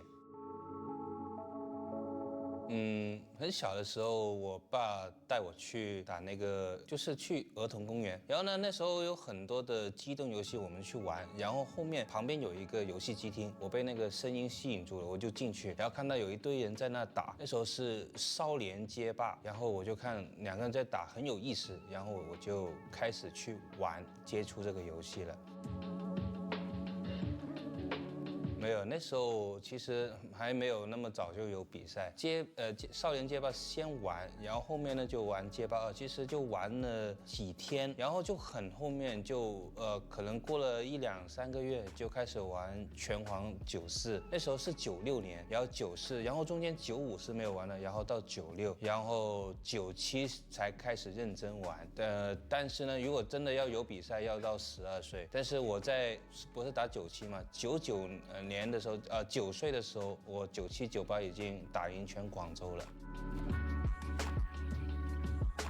也没有参加比赛，就是我爸看到哪个游戏有人玩，就让我去打哪一个。对，就是哎呀，街霸2，哎有很多人在玩，哎儿子你去把那堆人打赢，然后94也是看到有一堆人，哎你把那堆人打赢就好了，就当时就只是出于这样子。他不算是吧，但是就是他看到我喜欢玩，他觉得他的儿子会很聪明，我会很厉害，所以只要我愿意去碰，就一定可以打赢别人。如果输，那就继续直到打赢为止。就是当时会磨练出一个这样的心态，所以就有了很著名的。我当时第一次打街霸2的时候，我第一次打，然后跟那个机厅最厉害的人打，然后完全不会的，我连输了10个币，我爸就打了我一个耳光。然后我说爸怎么了？他说这么菜的人你就赢不了。我说我第一天玩呢，别人是最厉害的，但是你还顶嘴，你就赢就可以了。然后那一天一直每输一盘打一个巴掌，打到第27连胜，就一直打，就才赢第1盘。然后后面呢，就不断的有输赢了，直到后面就5-5开。但是第2天呢，这个人就赢不到我了，就赢不了我了，所以就是就有了一个这样的好胜心，每到一个游戏就必须把它打赢。但是我输了，我就会挨我爸一个耳光。对，应该不让叫动力吧，就是他让我踏上了这条路，就是我就是从那时候感觉对任何人都不能输，甚至不能输一局，输一局就会挨我爸一个耳光。然后比赛那我都打到这么厉害，我9岁就已经打遍全广州，但是12岁才第一次参加比赛，然后拿到冠军。然后我就想，只要有比赛我就去参加比赛，然后拿个冠军，赢点礼物，赢点游戏机，赢点奖金，何乐而不为呢？就是当时就会有这样的习惯去。广州当时的打拳皇的氛围，我觉得是就真的是全国最好的吧，就真的很好，就可能整个城市有10几20个游戏机厅。但是每一个地方都有一个当地最厉害的，但是真的都很厉害，就拿到现在也是真的是在广州名列前茅的。然后我逐个游戏机厅去把他们最厉害的给干掉，对，然后就当时就是真的每一个我爸带着我去开车这里扫完这里扫那里，然后别人在后面看好像看电影，哎呀这个小孩来了，我知道他听过。网上有人说过，然后就后面一排人围着那个游戏机厅，可能40-50个人就围着，有的人站在那看不到，他当那个高凳子坐在后面买个可乐买个薯条，哇，好看，就这样，每个游戏机厅都是这样，然后就是真的，当后面有很多的城市赛，我们广州可能都是全国最厉害的，可能也有我的因素吧，但是除了我就不需要我，可能别的也能跟全国人打，很厉害。因为很多人他们都是有朋友的嘛，但是我是我爸带过去的，但我爸在后面很凶嘛，他都打人了，所以别人都不敢问我名字，就知道哎呀那个小孩啊，就这样叫着就叫过来了。就每一个游戏厅最厉害，就是有打得差不多的，但最多就是差不多平手，但是基本都是赢多的。不要说冠军吧，就是可能说，突然有一堆外来的，像湖南的，对，长沙、衡阳的，或者什么其他地方，广西啊，北京来到广州啊，有厉害的，最厉害的3到5个人，那我们打个3打3、5打5，那基本都是广州赢的，而且是赢得蛮大比分的。因为当时除了我，还有另外一个叫大口的，就我们2个是完全就是高于别人一两个档次的。我觉得还蛮有趣的，就我来一个干一个就好了。我觉得就无论谁来，我都有办法把他们赢。就斗剧07那时候不是98斗剧的冠军嘛，就是那是第一次出国，当时我是17、18岁吧，我有点忘了。而且当时是挺有趣的，就是高2的期末考的模拟考第2次但是呢，我是请假去的，而且当时就是跟这个级长说，他说，哎呀，我说我生病要去。之前是说生病，后面我去日本的这个呢，是我说，哎呀，机长，我要去比赛，因为他告诉我，你真的如果要去打比赛，你就告诉我，我会让你去的。然后结果是这样的契机，去到日本就直接跟他说，而且呢，我去日本打这个比赛，我是非常有信心的，因为当时是07年的7、8月嘛，但是2月。还是3月还是5月，日本、韩国这些人都来过中国的上海和北京跟我打过，当时就有了很著名的1挑10，对，在北京就是在5月底吧，对，在北京就有了中日10v10，然后名场面就是我一个人打的10个日本的，就是当时就是 KOF 98这个，然后所以我当时去到日本，我就是拿着那个拿冠军的信心去比赛的，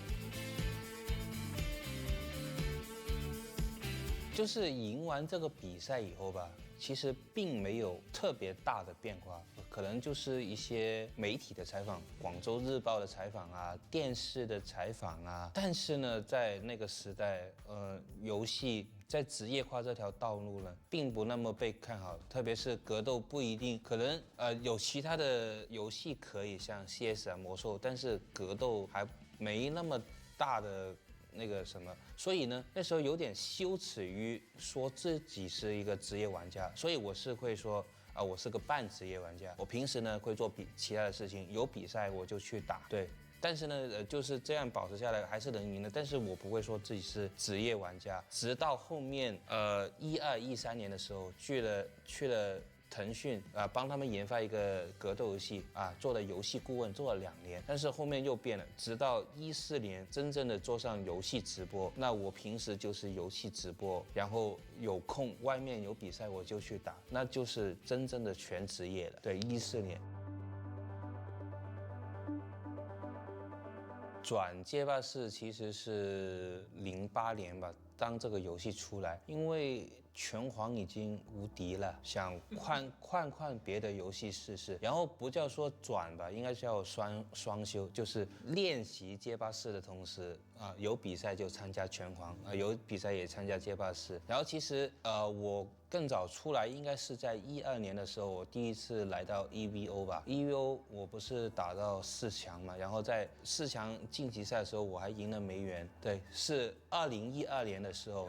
对，然后13年呢也参加了那个TOP8卡，就是日本的TOP8卡，还是12年我有点分不清了。然后第1年呢是有呆狗有沙口的，然后有fudo的，然后我好像是第3名。然后第2次参加好像也是13年还是14年左右，我是好像是只输给了PR Ball fudo，但是我赢了邦犬，赢了梅园，赢了fudo，还是反正赢了很多人的，拿到了第2，但是就是冠军是梅园，但是我是把他打败的。这是12、13。Hello, people. Welcome back. I hope you had a nice break. We are live here for the Set and Reset World Warrior 2025 Finals, France and Monaco. Myself, Shri Sengan, joined by my brother in arms, Damascus. Damascus, how have you found the tournament so far, my bro? Listen, I'm enjoying the hell out of this tournament so far. These matches have been really fun. All I want is more GGs, and honestly we're about to get these GGs because I literally see I'm in the lobby right now and Mr. Crimson is in the training mode part of the lobby. Oh, because okay. He's like, oh, you got a break? Yeah. Yeah, let me go lab. Let me run my drills. Yeah. Mr. Crimson, who had a decent set with Kilzyou. If you're just joining us, Kilzyou beat Mr. Crimson 3-1 and winner side Kusanagi. There's the brackets. Look at that. He's so good. Damascus with the presentation. Kusanagi beat Alphin 3-1. Beslem pretty much battered Polgar, and it looked like Baki didn't really know how to deal with Valmaster's Elena. So these are the next set of matches for you. We are staying in loser's side, Mr. Crimson versus Beslem. So it should be Dalsim versus Akuma again, I want to say. Yeah, and I think the funny thing, let me check. Can I get stats on these two? I want to see if these two have faced each other before, Crimson and Beslem, because they probably have, but we never know because bracket path is definitely a huge variable on this. Crimson, as you said, right, he lost to Kilzyou in a match that was quite interesting because I think Crimson started to lock in maybe a bit too late, in Too that late, match. yeah. So unfortunate, but the thing is like now he's got the time to lock in that losers sides. Kusanagi Kilzyou waiting on winners final. I think it kind of makes sense. I would say they're the two guys who are the most in form right now, like Kilzyou after the performance in Chengdu, and Kusanagi, online winning back-to-back. He won the last World Warrior events. So Yes. I think it's kind of logical to see them there, but no favorites regardless. Yeah, 100%. It's anyone turns up, it can be their day. Kilzyou. Bro, I still remember the first knockdown he did versus Mr. Crimson. He did full screen drive rush with Jury, forward jump, and Mr. Crimson woke up with a drive reversal. And we knew from then that Kilzyou was switched on. So I don't know. Between those two, you'd say just from the performances that you saw, Kilzyou. But I don't know, man. Kusanagi pretty much bullied Alphen as well. Yeah. With his forward pressure and momentum and walking. But yeah, it's going to be interesting between those two players for real. That's what I want to see, man. It's going to be big matches going up. Remember that the winner of this will go to Capcom Cup in Japan, in the Ryogoku Kokugikan. A beautiful place, man. Listen, I was there last year. I hope I can attend this year, but like I don't know yet. I was there last year, and I have to say one thing. It had been a while since the last time I was at, because I'm blessed to go to a lot of events, right? It's been a while since I was at an event with stars in my eyes, like looking like, really, god damn, that's amazing. Like it's, I don't know, the event was just that good, right? It's Was that your first time in Japan? Or no? I've been to Japan before. I did one Dragon Ball event there in 2019. Oh yeah, of course. So like that was and then I went to a holiday once. So it was like my third time, I think. But I had never been in Japan for Street Fighter. Right? I see. And experiencing the Street Fighter culture there was really unique. Like it's so different. Like you can see it's a much more casual viewing experience. Like you see a lot of families. Oh really? Yeah, like husband and wife, or just groups of girls coming up and stuff. Which wow. It was really interesting to like connect with the people as well, because I think in Japan most of the people, they watch it because it's a popular thing to watch, among the bigger streamers and stuff. Yeah. So like the best way I can describe it to you, and watch out when you watch Capcom Cup this year, right? When there is a match and there's a level 3 that's gonna kill, and that 100% she's gonna kill, right? Yeah. A crowd in the EU or in NA, because it's a crowd of players, they cheer as soon as a level 3 starts. In Japan, they cheer when the KO appears, because they're not players. Oh, really? Yes. That's so sick. Yes. It's like a sporting event. It's like they're going to watch basketball or football. So sick. Exactly. And that was the fun of it, right? I think I was with Abu there, and this Abu who clocked that. He was like, did you notice this? I'm like, man, you're right. Like, you see that the cheers come when the KO screen is there, because it's a much more casual, friendly, experience. And people are really getting into it. The fan base is ridiculous, bro. I was talking to players, like Kilzyou was like, I was in a random metro there, and random people recognized me for no reason. I literally was in the metro there, and the guy next to me was watching Capcom Cup, on his phone. It's bro. It's my dream to go to Japan, man. I need to go. Honestly, I need to go at least once in my lifetime. The only thing I'm saying, right? Obviously, it's an investment, but right now it's the cheapest it's ever been to go to Japan. Oh really? Like on a real, man. Like from London, especially you get flights for under 500 quid. Like for Japan, which is mad. One of my friends is going as well soon. I might hit them up and just see, like, yo. Honestly, like if you can afford it, it's holidays. It's literally right now like flights. If you take flights with the Chinese companies, that's what I did last year. I left. I went from London, and I had like I think £550 round trip. Wow. And then because right now the yen is so low, everything feels really cheap there. Okay. So it's not as expensive as you think it would be basically right now. I might have to do it. What's expensive is the amount of things you're gonna buy. Like all the stuff. Look at the whips! All from Japan. Is that all the stuff you bought in Japan? I think this is like 90% from Japan.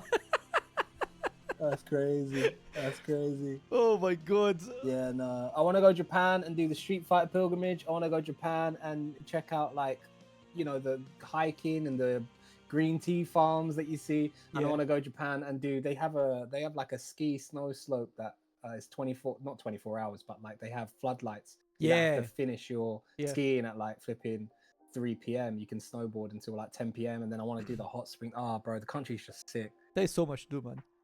It's Yeah, definitely like it's a great holiday. Like if you guys can go, probably in chat, you know, Raging Silver, I see you. Enjoying that Japan What's going life on, is, chat? What's it's happening really in good. chat? We've not spoken to the chat much today. I hope everyone's doing well. Oh, forget the chat, guys. Forget you. Spares them best, Mr. Crimson, mate. Eyes on the road. It is time, man. Look up when you drive because Mr. Crimson is going straight in. Crimson versus Beslem. The stats were showing that they're going 50-50. They took a while to join that lobby, but now we are ready to get the match going. And of course, guys, this is losers. So loser goes home. Well, goes home. Loser goes to ranked.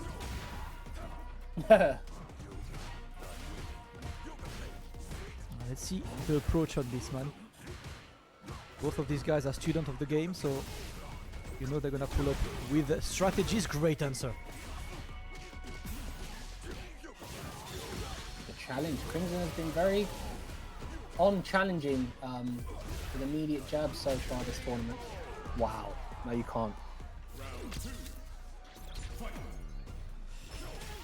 Alright, let's take a look. First round going. What? To... Nice.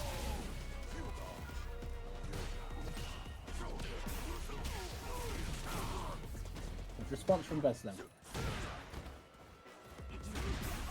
Ooh, nice shimmy. Oof. The delay on the jab to catch the wake up. That looked like a micro delay back throw from Mr. Crimson. It was beautiful from Beslem to make it 1-1. I was just thinking Crimson has been super dominant so far, and Beslem, just as I thought that, snatched that round back. Yeah. Bro, that cheeky little crouch medium punch full screen. That could have led to a lot more.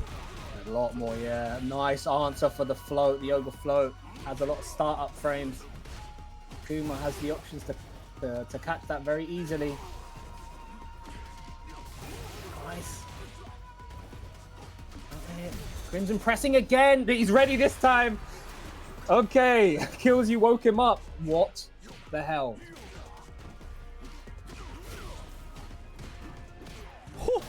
Oh, the snipe.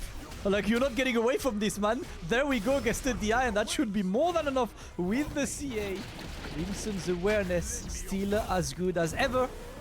Taking game number 1. Beautiful stuff. Beautiful stuff from both players. I can't really call it. At the first game, you know, I thought Crimson was... First round, I thought Crimson was in control. I was thinking, you know, there's levels to this because Kilzyou managed to shut down Crimson's approach really well. Then Beslem slowly adjusted, did really well. That third round, I believe Beslem had Crimson in the corner. How on earth did Crimson escape? Can't remember. Alright, taking a moment for Beslem. Yeah, I like that, going back to the screen and Taking a moment taking to a think deep is good, yes. breath. Yeah, Like, don't... yeah, Your worst enemy as a competitive player is to rematch out of spite. yes. You know, you need to press the button rematch when you're ready to rematch. You've assessed what just happened. You can go in. Calm mind again. That crouch and medium punch, unfortunately, not working against that crouch heavy punch. Ooh. Nice check. Double dash. Okay, Wake 1, up 2, drill. and 3. And now we're gonna get some more, but send him back to the corner. He manages to escape. He's happy to also go backwise. Something I really like with Crimson, even though he plays a character who's not great at defense, he's happy to corner himself when needed. Yeah, the elusive Crimson is what we've known him to be. His defense is super, super strong. So hard, even when you have him in the corner, you don't really have him locked down. Yeah, you know the teleport's gonna come out at some point, so you need to be mindful of it. We'll drive rush into a delay, right? Delayed button, but that's gonna be enough, right? Gets this into that level 2. Needs to spend the 2 bars regardless, but Crimson is going to secure the rounds. It's going good for him. Beslem, you need to find the answer now. Beautiful check on that drive rush with the back medium kick. The correct spacing so far from Crimson. Yeah, I'd like to see a bit more stagger pressure maybe from Beslem as he comes in now, because Crimson is... He gets the knockdown, he'll get something going, and then Crimson's just straight away jump back, backdashing, teleporting away, and he's lost all of his... There we go. Right, put man in the corner. It's time for the throw loop. Goes for the parry. The tech attempt did not work. Oh, What? what was that? Maybe a missed input. He's going to be able to get a punish counter, but it's an air reset. Brother, Uh-oh. brother! Oh my god. Lemony snickets all over the place. 75 drops per second. What is happening? 75.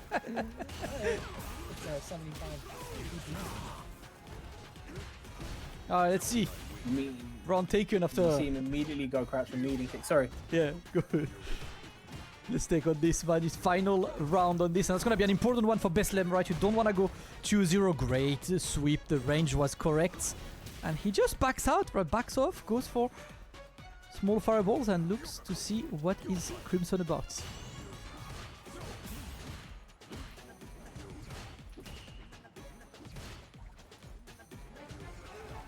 Nice, that chase. Bro, from that range? Crazy. Too clean with it.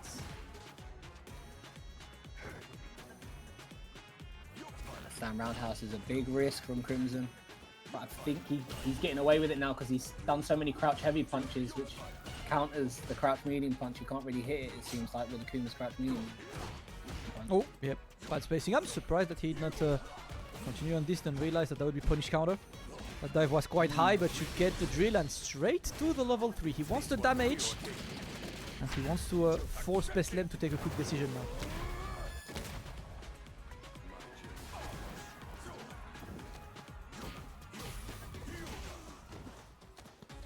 Disgusting situation with that OD Yoga Arch after the level 3.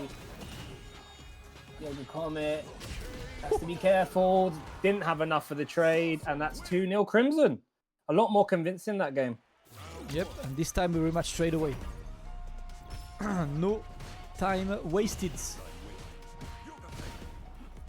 time for Crimson to immediately continue, right? He knows if I do that rematch quickly might be the best moment for you to keep that momentum up. Beslem looking for the way in. Little drive rush. Finally, the delay is going to work. Yeah, the stagger. This is what we like to see. We like to see him go for a bit more stagger pressure.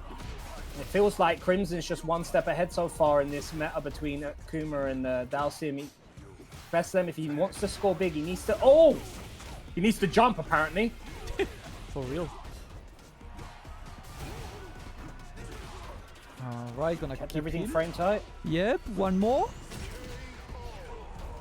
Counter hit. I'm not sure what Crimson pressed there, but he met Akuma's foot on the way. Blast with Yoga Inferno. Set up shop. Goes for your big Yoga Yoga float, sorry, behind the Yoga flame. Reversal's gonna have to respect. Yeah, look at that side switch as well. Oh, dashes behind. This is where you need to see a bit more creativity behind these block minus specials from Crimson. Can't jump there. That's that time of the day. Oh, gets to the correct Yoga Flame, and he's going to take the round. Mr. Crimson gets a match point to stay alive in this bracket and keep the Capcom hopes alive. Let's go. Beautiful adjustment between that roundhouse now. Crimson using that float medium punch early to stop that counter, and he's on a huge life lead. It's gonna pretty much put him on guess for game. Set point, Crimson. This is horrible. He can't even take a throw. Dashing behind the whiff normal. Alright, alright, it works. You know what? That's actually the best situation. Oh, I'm surprised he didn't try to chase. Just go for any kind of fireball there.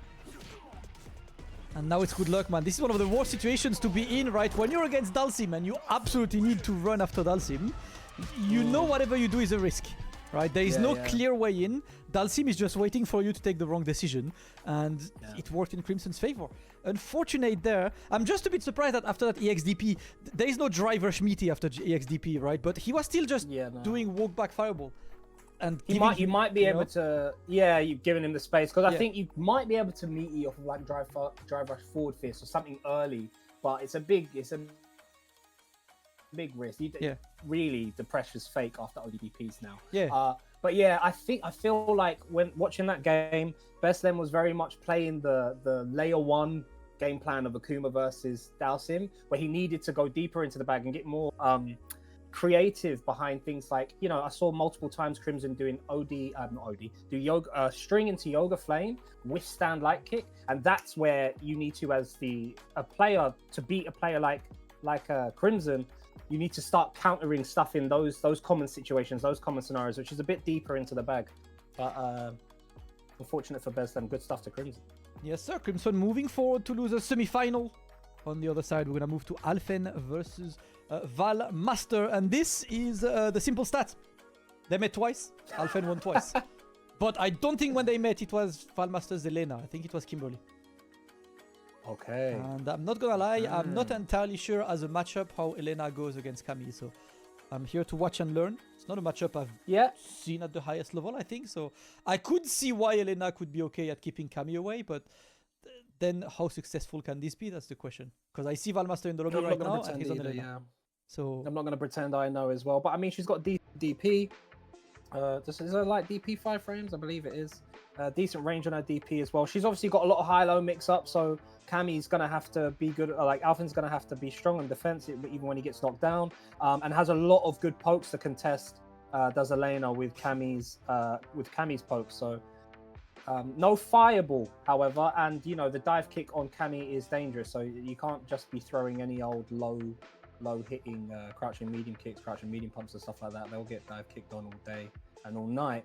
However, I do feel like Alphen's play style isn't much of a dive kick version of Cammy. It plays into Valmaster's hands here, trying to play on the ground. That's the thing we saw against. This will be interesting to see between these two players. Yeah, that's what we saw against Kusanagi earlier, right? Is the fact that when someone plays really slow against Alphen, it takes a while for Alphen to try and take the upper hand, because you're like, this is my specialty, and right now you're meeting me in my field, and you cannot do it better than me. How do I adapt to this, you know? And as I see, it is going to be Cammy versus Elena indeed. So I'm gonna be able to learn about that matchup live. Yeah. Valmaster ready, Alphen ready. Me and you together, bro. That's all I want. Let's go. And yeah, Elena does have, it's 5 frames. I like it. Let's go. Immediate offense from Alphen. Going to try to force that tick throw, but Valmaster's take was successful, and now he's the one trying to get in, just keeping Cammy away. And more importantly, look how quickly she went into the corner with not much damage, right? That was walking forwards and then getting one opening. Dangerous positioning here.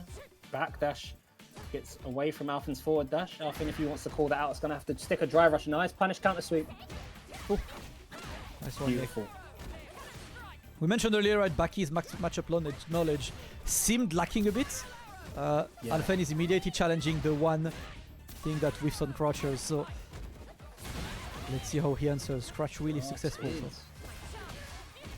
Sending 2 DP. There's the drive rush. I was saying, we called that out just a minute ago. You need to drive rush behind if you want to catch that backdash. Alphen obliging, looking very strong, taking that first game. Oh, he did drive rush stand fierce? Who does that? With Cammy? Calls it out, bro. Yeah, for real. It out. Don't be doing no button into backdash versus me, rude boy. I can see what you're on. Another punish counter sweep. Look at that, bro. Yep, that's one of the Elena's strength, right? Alphen here in neutral. Yeah. Tap EX into straight to the corner we go, but so far Alphen is holding his grounds. What is that button? That like back button, chat. What is that? Can you help me out? This? That button there, yeah. I think it's forward roundhouse. Is that heavy? I think it's I think. Yeah. Keyword think. You know what? I have to train him on that. I am a victim of not labbing Elena enough. But I'm not gonna lie, I've done it out of spite. It is roundhouse. Thank you, King Jaro. Thank you, King Jaro, yeah. Gonna close this round out, make it one apiece. It's still equal between these two players right now on the ground game.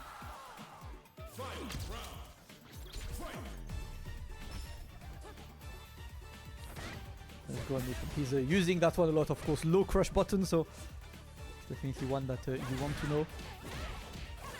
You know I'm doing it at the end of this stream, Sengun. I'm going on Street Fighter 6. Tell me. And I'm playing Elena for 1 or 2 days. Because Valmaster's gonna be a Street Fighter League, right? I can't be caught slacking. Yeah. Chat, if you catch me slacking at Street Fighter League, tweet it out.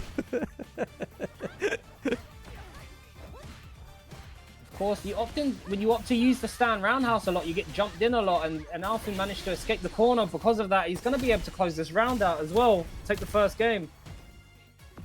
There we go. Locked on. Alfin takes Beautiful game number stuff. 1.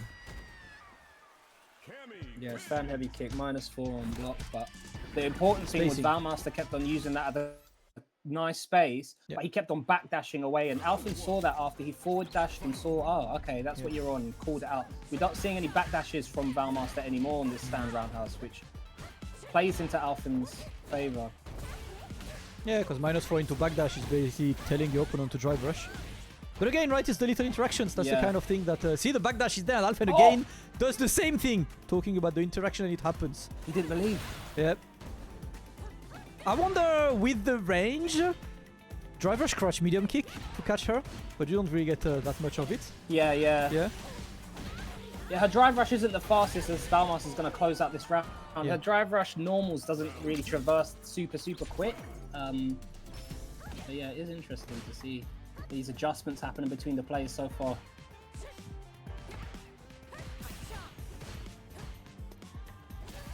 Valmaster taking his time, but Alfin is happy to wait. Footsies. Movement from Valmaster's been clean. Ooh, brother. That always goes further than you think. Yeah, trust me. Such long range on these legs. I went for the surprise dash. Surprise forward dash, yeah. Overheads! He was not ready. He was definitely not ready. He's not Valmaster, that's for sure. And Valmaster's gonna make it one apiece. Said that is one thing you're gonna have to watch out for as the Cammy player. High-low mix-ups from this character are real. That was Elena Masterclass, right? We're saying that we would learn, and we're learning. Valmaster is showing us, you know, why he's committed to this character so much lately. And it's very interesting, right? Valmaster has, ever since the beginning of SF6, it feels like his life has been a constant character crisis where he goes back to Chun, but he goes back to Chun because she's Chun, not because she's his favorite character. You know, so... Yeah. Has he finally found someone he like proper likes in the gameplay? That's the question. It's the first thing I'm asking him when I see him in Paris next week. His style? Yeah. Yeah. What do you think of Elena? Do you actually like this character? Or... Yeah. Nice counter hit, confirm. They're divorced. They're on a break, Aquarose. It's not a divorce. They said they're on a break. They can see other people in the meantime. Open relationship. We just need to figure it out. Don't worry.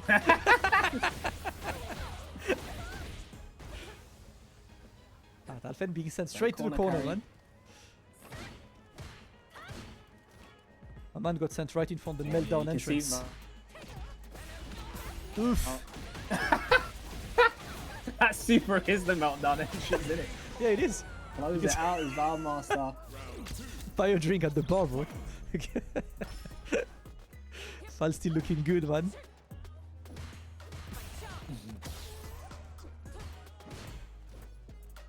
Still very slow paced. That's kind of what we expect. I think it's a cool thing about a lot of the top French players that they're happy being very slow. So you end up having matches like this that are really drawn out, like playing the neutral. Yeah, and you get to see behind what's going on behind their brains, what they're looking for, which makes for an enjoyable watch as a viewer instead of just steamrolling, right? Yes, sir. Alfin finds the opening there with a throw, but outside of the stand roundhouse, he's not getting much. Valmaster. Nice. Keeps on catching him with that. It's like he's surprised from the stand medium punch because it brings Elena forward. It's just opening up for that crouching medium kick target combo. Big conversion here. He's parrying a lot. He's fishing for that perfect parry. Might be time for Valmaster to go for a little good old throw. No anti-air, a bit too scared. Cammy's potential dive kicks, although that range was not the best. We block those. Valmaster still on it. He's happy, right? Because one hit and he's winning, but he burns himself out. There, that's huge. He doesn't choose to go into the level 3. Does Alfin, saves it. Some meter back. Pressure's on. Stop. Stand roundhouse, another jump, surprise jump! The anti-air surprise dash! He's in burnout, and yet he's putting the pressure on Alfin. The dive kick. No, he didn't confirm. Didn't believe. Surely it would have been enough hit stun on counter hit to combo. I think so as well, man. Stand Light would have been the one. He's trying the EX Hooligan and it's not going. Alfen got caught hesitating on his own offense. So smart for Valmaster to just switch the gears and actually apply pressure in burnout. And I think it just caught Alfin off guard and he was like a deer in the headlights, didn't know what to do. Got the counter hit and just didn't confirm off of it. Beautiful stuff. I'd love to replay takeover this just to see if light, right? Just Stand Light Punch probably connects, I want to say, but you never know. Alfen did not take that risk, so he ends up behind on the scoreboard. It's 2-1 for Valmaster. This is loser, so last chance to get to Capcom Cup. All of the premieres are done, so let's take a look. All right. Gets that crouch medium kick, and that might be the secret, right? Crouch medium kick, because Valmaster is just trying to wiggle in and out of this normal range a lot, so you need to find a way to catch these toes. It's time for the throw loop. The tech attempt completely whiffs, and Alfen is going to finish a very quick round, exactly what he needs for the confidence. Yeah, really good, strong reply. You need that for your mental state.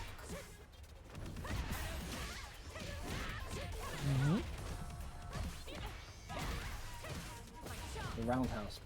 Caging him in the corner. A lot more drive rushes now happening on the screen from Alfen. He's trying to bring the fight to Valmaster. He doesn't want to play this slow, drawn-out game anymore. Just as I say that, the pace slows down. Oh no, that standing medium kick. A medium punch, sorry, has been catching Alfen so much. Healing! Oh, Healing. No! My trauma! My PTSD, bro. I was having a good day, Valmaster. Not like this. Oh my god, thankfully it's obviously not as completely overwhelming as it was back on SF4. Alfen, Noache, you healed. Let me get back to normal. Alright. Back to square one. The EXDP is going to work, but Alfen locked and loaded on that CA, so one potential crouch medium might be the one, and he's a bit out of range looking for something. No, we block those. Oh, quick punish. No, it's too far. Have to be careful. Stand Light kick, drive rush. I knew the Stand Light kick, drive rush. It was obvious Valmaster was fishing for it. Oh, God. So unfortunate. That drive reversal was way too far to get a link off that stand medium punch. Alright, let's see. Now we need the pressure because it's match point for Valmaster looking to reach his old friend, Mr. Crimson, in loser's semi-final. Shout out to Dubstep. Wub. Gets to confirm off the forward light punch. Nice backdash and with punish. Alfin's going to make this 2-2.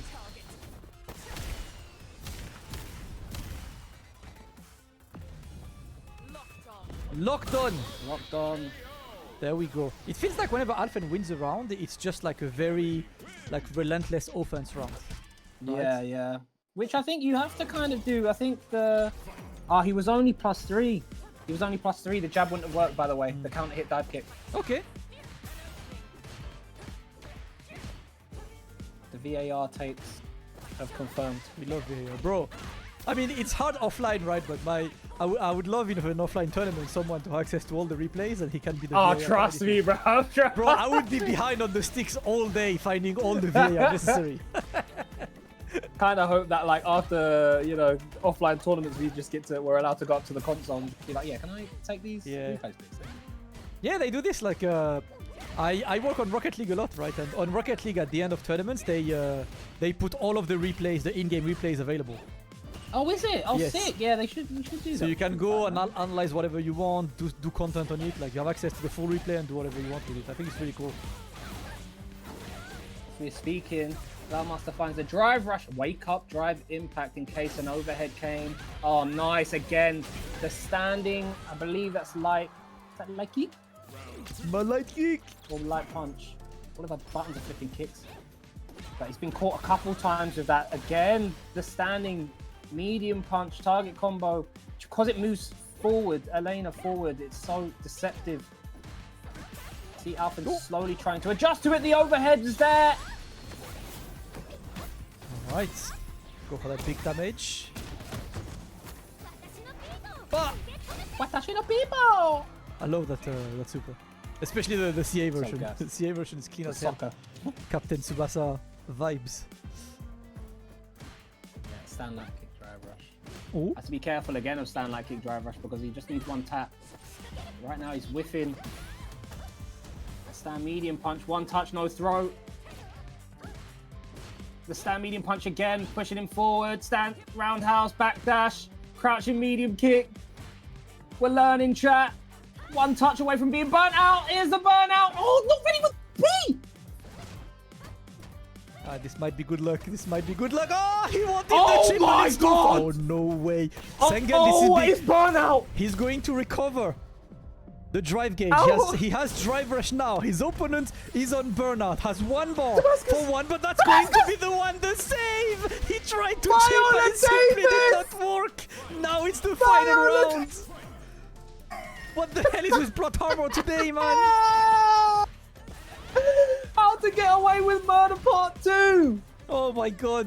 One was Save not me! enough. One was not enough. Alphen looking to keep going on this. The DP is correct by Valmaster. Another of these overheads. Alphen has not been ready for these overheads on this. He's now in the corner. 2 bars available on Valmaster's side. And one clean hit might build that 3rd bar to get the kill. And the clean hit is there. One drive rush cancel only is needed. Level 3 is ready. Locked and loaded. I might have missed the previous round, but this is saved. Valmaster confirms.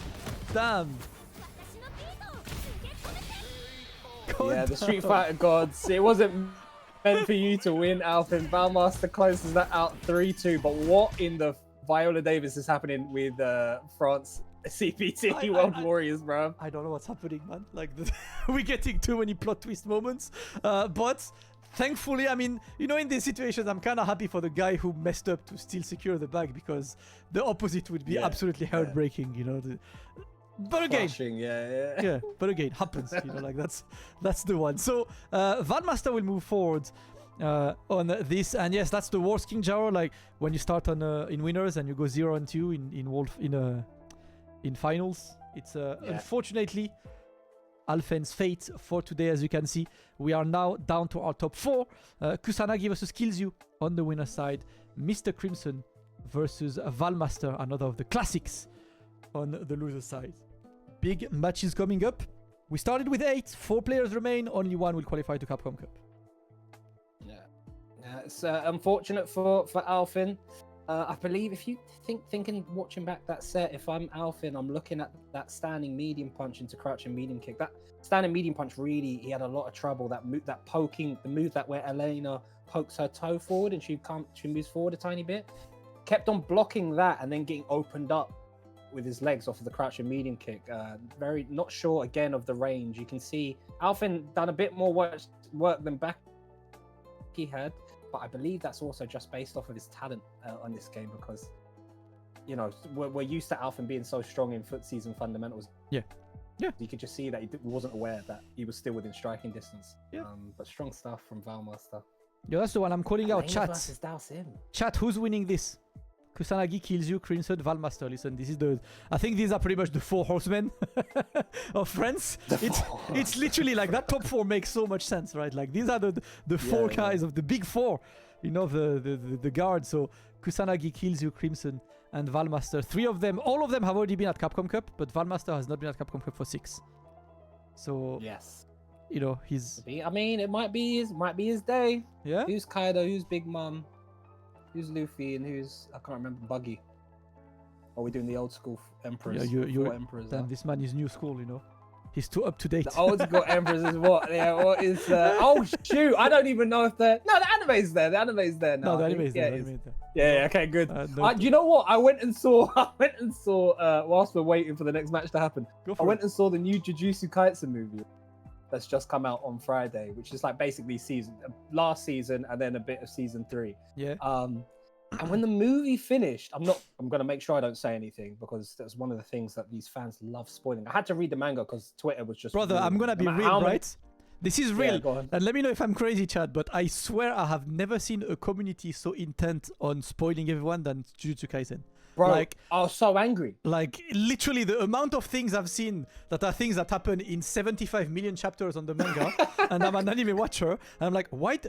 Like, why? Why do No you do matter this, how man? many words I banned, bro, it still came up on my thing. It was peeing me off, so I had to just read the flipping manga. Yeah. Anyway, the movie finished, and me and my mate are like sitting watching the credits, talking about it a bit more. And I completely forgot that there was someone next to me, and I'd read the manga. So we were talking about stuff about the manga. And the guy like sat next to us for about 5 minutes whilst everyone else was leaving. And the second everyone else got out the way, he stood up and went about 50 seats that way. And I was like, oh crap, completely forgot. Went I like, turned oh, into the no. community. Oh my god. God, listen, you are just a common Jujutsu Kaisen reader, man. There is no worse experience than being spoiled for no reason, you know, it's like... Yeah, no, and especially because that's like my greatest pet peeve in the world. Brother, Even like people coming out of a film and telling me like, oh, it's so sick. And I don't want to know. I don't want to know anything. Yeah. Don't put any expectations in my head, please. Yeah, because then they're too high sometimes. But spoilers, Yeah, yo, 100%. the chat, I have a question for you. What's the worst spoiler you ever had in your life? Like the most, you know, like the... That's a good question. You know what? Like I got two that are very similar. One of them is a fairly, I think, someone that a lot of people my age had. Is back when Harry Potter was like the main thing, and Harry Potter 6 comes out in books, and the twist at Harry Potter 6 is that Snape kills Dumbledore in the movie, which is and like there were guys. So that was back when we were using Windows Live Messenger, MSN Messenger back then, and you had audio messages that auto played.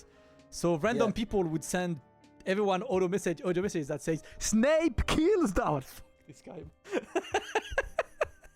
I would go to jail. I wouldn't be allowed on the street anymore because I'd be behind bars. My God. What are you doing? I don't understand why people... What do you get out of this? But, you know, Go talk to your friends who also have seen the manga. Why are you coming on Twitter and telling everyone, bro? I swear, man. But the worst that I had for real, because like that was unexpected. Back at uni, one day I randomly meet that girl who was like my crush in high school, and we take the bus together, and I was like, yeah, let's go, you know, it's my chance, you know, we sit down together. And turns out she's into manga, which is good, so we talk about Naruto, and back then I was not like up to date, and she was up to date, you know, and we start, and she was like, yeah, I was so sad when Jiraiya died, and I was like, oh, I'm gonna have to kill you now. That's such a shame. I'm gonna have to kill you now. I liked you, man. Such a shame. Such a shame that you're gonna have to die now because of you opening up your mouth. That sucks for you and me because I liked you. You die, immediately die. Absolutely ruined, God. man. Absolutely ruined. God, I would have been pissed. I would have been so pissed.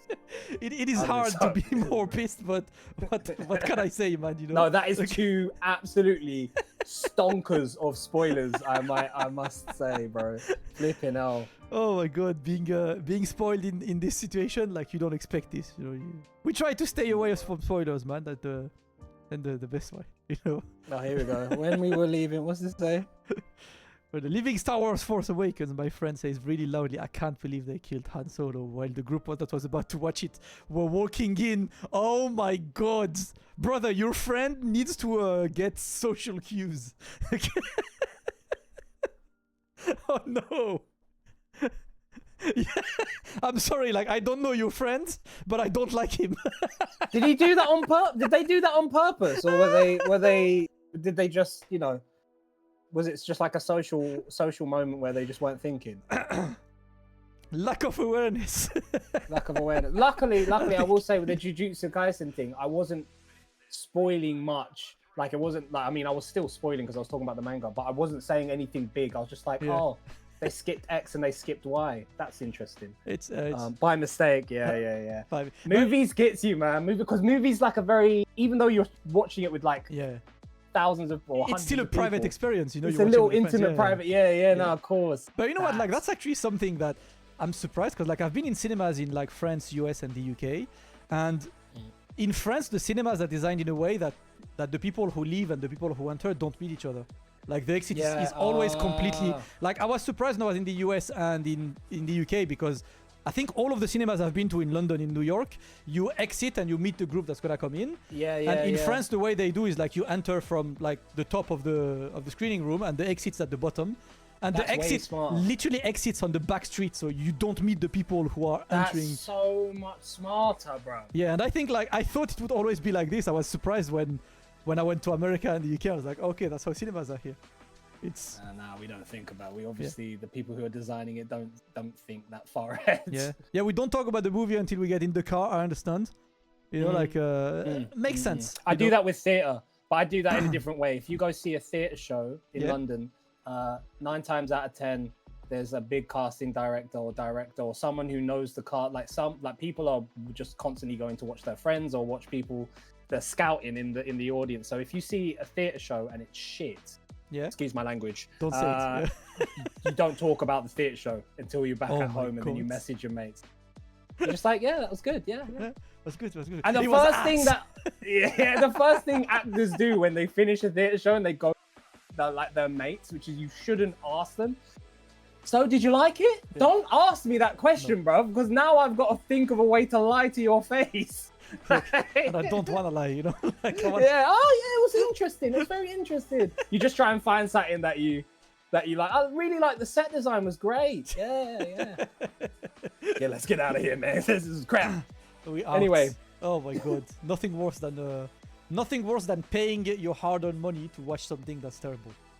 Trust me. Like, literally. We're waiting for Kilzyou, by the way, guys. Kusanagi is in the lobby. Okay. Which is why we're waffling on and turning this into a podcast. But there is no stream without a podcast and someone clueless being like, hey, when's the match? I don't know, bro. I wish that... I mean, by all means, I could go and fight Kusanagi now, right? The P2 is open. But I don't think you guys want to watch this. Like, do it.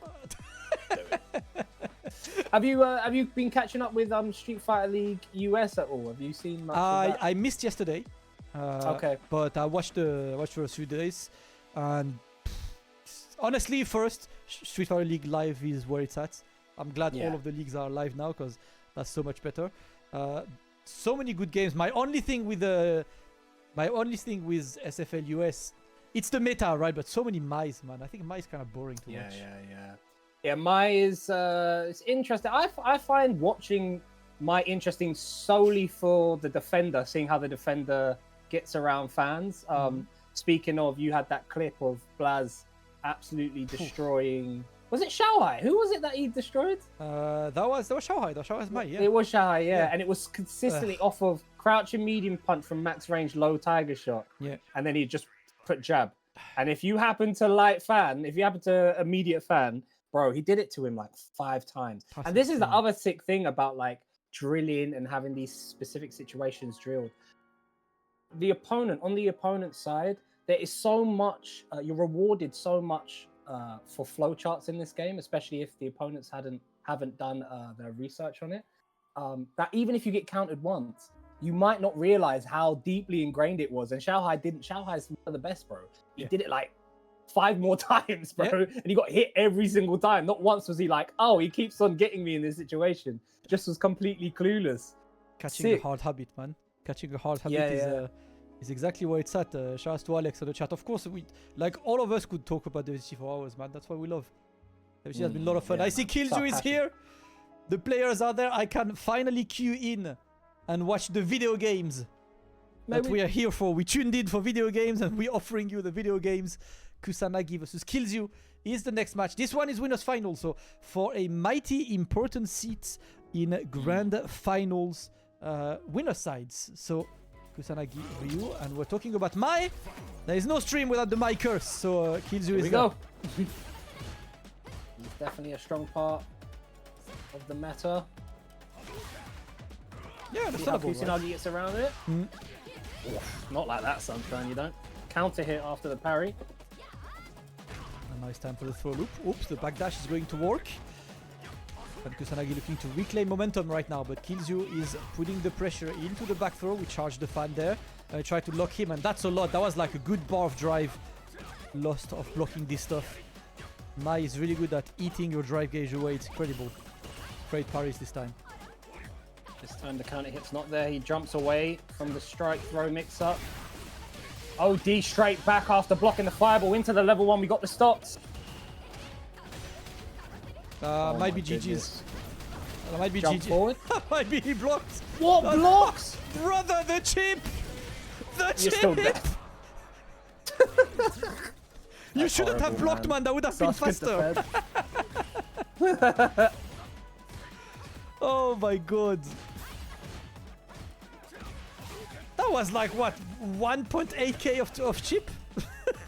Yeah, it's ridiculous. She is so good when she's got you flame stocked up in the corner. It's unreal. Ash. Alright, looking for a DP possibly. She does the OD fan and Kilzyou just slightly walks behind, doesn't go too far forward. Deep drive rush in neutral. Kusanagi not ready for it. Alright. Throw, triple throw. He said you're not going to backdash every single time. Baits and nothing comes of it. Eventually you're bound to guess wrong. Let's go. Nice. And now wait, put him close at the corner. No, the challenge is going to be there. And Beautiful. boom. I don't think that kills. I think he's gonna be out with just a bit. He's only plus 14 here. He can't drive rush. You cannot drive rush here. Yeah, you see the walk forward. The nice block again. Yo, France blocking overheads right now. What's going on? I swear, man. These players have been there. Is Baki still in the game? Nope. He got eliminated losing to a Valmaster earlier. And that is why nice pickup. Didn't get much off of it, but still some damage. That is why Kilzyou is hanging back. Nice perfect parry. Switch sides. Oh, watch your feet. Oh, he tried to move forward, but this time he got bonked straight into that level 3. Yeah, walked into a stand heavy punch, mate, after tech. Don't be holding forward, says Kilzyou. Gonna burn him out. The DP needed to be there for that OD. Kilzyou takes the first game. So very back and forth between these players. You're seeing that a lot of them are tapping back behind each other's strings. Kusanagi has been keeping stuff frame tight for the most part. Kilzyou's been pressing back when it's his turn. So you'll start seeing these players now start getting a bit more creative with the frames. What's going on? All right, stand medium this time to just keep her away. And now we're back to the other corner. Kilzyou, that's all he wants. Put him under the pressure of fans. Oof. Catch in. Oh, not ready with the whiff punish there. You see how much Kusanagi is having to walk back because of Mai's walk forward normals, and that's why the crouch and medium kick connects. We're in. Big steal. But it was set up, it was earned. Yes, sir. Finally, the overheads eventually work, man. The 77th one of the match will finally hit. The first 76 were worth it. They were just setting up that one. It was just conditioning. Yeah. It just took 3.5 hours. Oh my god! What a call out on the solar plexus! He's been ready, and now he's looking to keep him, but another call out this time on the fan, trying to shimmy something. Watch out for this withstand fierce, man. Autopilot shimmy in this situation can be a lot of damage received, but with this Kilzyou is going to take another convincing one. Listen, Kilzyou is looking like he's not leaving this bracket without a championship. Nah, it's ridiculous. My man did stand fierce drive rush and then did the drop kick roundhouse to open up a trade. But he left enough of a gap to allow Kusanagi to press back and was ready instantly to kill him on the trade combo. The levels in this winner's final right now. Insanely good, man. That's all we want to see. These are the French finals after all. Everyone is gunning for a spot at Capcom Cup.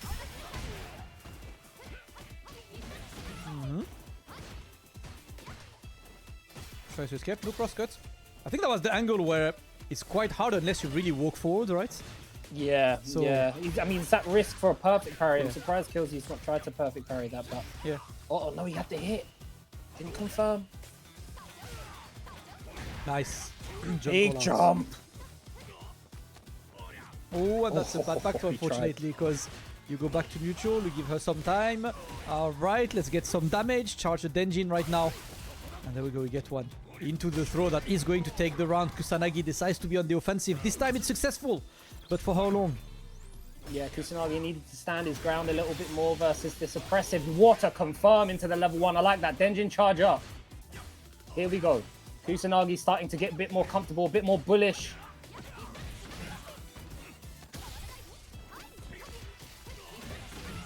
Oh, the jump fierce immediately after the tech. We saw the stand heavy punch. This time now we're seeing fireball. The options are ever changing between these two after tech. Oop, overhead. He's No, going no for blocked it. us, yeah, we blocked Oh! that one. There's a potential with punish situation there, but Kusanagi was not looking specifically at this one. Another jump over this Yes, fan, man. beautiful. So one of the things that Kilzyou has been caught a lot is these charge fans in neutral. And I think now I have the answer as to why Kusanagi is not with punishing. I think he's trying to react to the charge fans. Because he jumped over like 3 times. So it doesn't really look like a call out anymore. Well, that one specifically, you can't charge fan after forward throw. If you quick rise, Mai doesn't get charged fan. The other ones were more based in neutral, like you're saying, looking for it. But that one is like very aware of that specific situation, which is really good knowledge from Kusanagi. Love to see this. Let's go. Kusanagi finally taking the game and now looking to go for the comeback. He's getting his own right now. And now he's trying, yep. Little pressure on this, but he's just happy to parry and reclaim some drive gauge. I like that. Backdash behind the roundhouse. Can get called out, maybe. If you're looking for it. Oh, nice. Punish counter from Kilzyou. Unfortunately, Kusanagi misspaced it, and here we go. We're back in this corner. Again goes for heavy charge fan after the throw. Yeah, despite being sniped, man. So, Yeah. ooh! Oh! Whiffed donkey kick, man. What a time to be alive. No, level 2 doesn't burn him out. Oh my God, Spinal. Oh, no. He had no business winning that round. This is only, what, the 4th time that we witnessed this today? At this point, the script is becoming obvious, guys. It's Netflix special. I've seen that episode before. Oh, no. The overhead. Oh, God. Counter hit because he tried. This time the crosscut comes out. Kilzyou is on match point, looking to get to grand finals winner's side, and he wants to make it count. It's time to play the fireball game. 3 bars available. Nope, that's gonna be countered, of course. Forward roundhouse, punishable on block. So little risk from Kusanagi. Ooh, conversions. Let's go. The shotgun. Charge up, my boy. Locked and loaded, bro. Try to breathe on full screen now. Too many normals here from Kusanagi. Kilzyou's been really disciplined in this space. Again, another drive rush overhead. He does not believe in Kusanagi's defense. He said those blocks were just lucky. Here comes the throws. OD! Ah, what an unfortunate ending, I want to say, for... Anti-climax. Yeah. For Kusanagi, but it happens, you know, that's how we go. Kusanagi has to fall down to that loser side, and Kilzyou looking incredible today, man. Listen, all of the matches, he's played the jury first, now he's playing Mai, multiple characters, matchups on points. He's definitely chasing that high. He's got great game sense, great game awareness. You saw there was one point there where he knocked him down. He walked back. Kusanagi woke up with immediate jab, and Kilzyou did absolutely nothing for about 50 frames. Then Kusanagi did a crouching medium kick, super delayed, still didn't catch him. He was like, I'm giving up my turn. I just want to see what you're on. I want to see your timing. When you play with that sort of discipline, kind of coax, he was so scared of that stand fierce and Kusanagi's presses. Kilzyou's presses, that Kusanagi didn't want to enter that range, didn't want to walk forward and try and grab him. So he was constantly playing on the back foot just because of Kilzyou's discipline in neutral. It was beautiful. So good to see. And I think he went for drive rush overhead every single time. Yeah. I don't think he went drive rush low as an option once, despite it being blocked like 4 times. You know, keep going. Eventually it works. Kilzyou waiting in grand finals now. We're going to have one of the absolute classics, Mr. Crimson vs. Valmaster. Seen this match a lot since SF4, man. Like, SF4 was a Crimson Rising and Valmaster already established, of course. But these guys know each other and they have met a couple times. But for now, it's all for Valmaster, and the reason is simple. Oh, it's been 100% Valmaster winning. Kimberly does him. Okay. I have even seen, I've seen Crimson pick Zangief against Valmaster to try. Like, he was... Really? He had like a moment where he was just trying to look for other characters to see how he faces Kimberly. And the thing is, like, it's funny, right? Because I've talked to Crimson a lot about this matchup. Whenever he plays Kimberly's, he's actually okay with this. Like, I remember at Evo France, he had to play Serini to qualify to top 8s. And he was like, I'm chill. Like, whatever, Serini, like, I got this. He was really confident. except Valmaster. It's more like, it's not just the character, it's that Specifically Valmaster, yeah. yeah, it's that Valmaster obviously is a great Kimberly, but he's also a great Kimberly who knows exactly how Crimson thinks. And Kimberly, on paper, is really good at exploiting Crimson's defense, but if you don't know Crimson as a player, you're not gonna exploit his defense. Yeah. Right? Yeah. The thing is, recently it looks like there's been maybe a little bit of turn of tides between these two. So I've seen Valmaster actually playing Elena against that Dalsim. So I'm not entirely sure who he will play. They played, I think, at the last World Warrior, and Valmaster started with Kimberly, finished with Elena. Right? So Okay. How did that go? And well, Valmaster obviously won because this was 100% to 0. Yeah.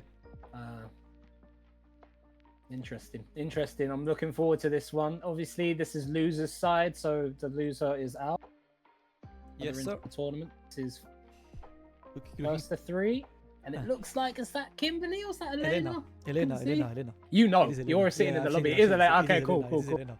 All right, well, let's go. See, Interesting. he's despite having the keys to the Dalsim matchup with the Kimberly, he goes for that Elena. And same right, a matchup that I'm not too familiar with, and I want to see what Elena specifically does to annoy Let's land Dalsim. together. Yep. Yeah, I can imagine her, like, maybe scratch wheel or stuff like that blows up. And her specials blow up these fireable traps that flowchart fireable traps that Dalsim might have. Second time. Yeah. Stop spitting fire, brother. Spicy food and good for you. Oh my god, even the stand medium punch is reaching that yoga float because of the hitbox.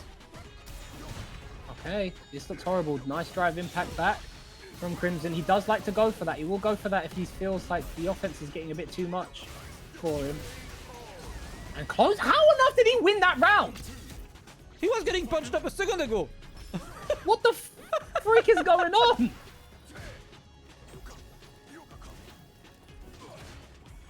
My god. Getting the standing medium punch, catching the yoga float. Plot armor never stops, Abe. But now Trust me. Valmaster is taking his time. He's staying far. Oh, of course, she's got that beautiful command normal to go backwards as well. So Crimson can't even walk forward, stand fierce to try and call that out. As I say it. We see the little matchup tech unveil. Oof. Double Oh roll this my time into God. nothing, right? He was just like, let me go through and see what you're up to this time. And see what you're on. Yeah. Great awareness, Damascus. I love to see that. Nice. Oh, God. This time Called it's out a clutch. Rhino horn. Yeah. And again, right, his background house is getting good mileage in this matchup. Like early parry on this just to get some drive gauge. Yeah, he's sniping with that back. Ooh. And once again, How? we go for long round and Crimson simply wins. The whole time, these little death by 1,000 cuts, it's not cutting it, rude boy. Crimson's like, yeah, you can do that. Whatever. I'm just gonna let you build up my meter and then I'll kill you. I'll just get one opportunity when your health's low and take the round. Thank you very much. 1-0 to Crimson. Oof. Big steal there. Drive rush catch, medium punch into the yoga arch. Catches. Bowmaster trying to approach. Yeah, he's stuck to the Nice. corner I right like now. that. Oh god. Oh god. Drive rush punish. This is huge Yes. damage. One bar as well, man. You're in the corner. You forced to hold that parry button, but eventually the delay is gonna kill you, my friend. The whiffed stand light kick triggers the drive rush as well. And that's gonna take it. And every time I see that Sengan, right, the whiffed light kick into a drive rush, I wonder how different of a game this would be if whiffed mediums triggered drive rush as well. Did it as well? Oh, you'd Yeah. see drive rushes left, right, and center, mate. Everyone Yeah. being burnout. Yeah. Like it's really a question I ask myself. It's like, would this be good or bad? Oh no. Oi. Oi. It'd make raw drive rush really, really powerful, obviously, in neutral. The checks for... Oh my god. It's just getting tagged. Anti-air ready, level 1 again. Might be Kimberly time. This does not look... Yep. Does not look convincing for Valmaster. I'm not sure what happened in the World Warrior, but Crimson has done his homework. Yeah, Crimson has And is put a ready ton for of this work on Elena. against Kimberly, and I think, yeah, we are going for Kimberly indeed. And last time the Kimberly was out, Crimson took the better of the Kimberly, but today Crimson showed that The homework was done on Elena as well. And that's why, guys, that he's not playing Kim. Remember that these two players, they play each other a lot. Right? Even outside of tournament, they know each other. They talk to each other about matchups. So not picking... Sometimes, even if something is a better matchup, it's not necessarily the best one. But you know what? He's just trying to play Kimberly right now. AKA, just roll your face on your stick. And then buttons happen and eventually you get in. Again, using the OD teleport. Let's see that. Oh. Gonna anti-air in there, but I thought an elbow drop was probably going to happen. Nothing after tech. Both people stare each other down, and there's the drive rush raw in neutral behind the block medium punch. Set up. Oh god, oh god. Yeah, did not get the spray can follow up on this, but this is looking good. He still tries to jump, and that might have been a terrible decision for Valmaster. Had the life leads. Wanted to go in. Crimson gives him a chance.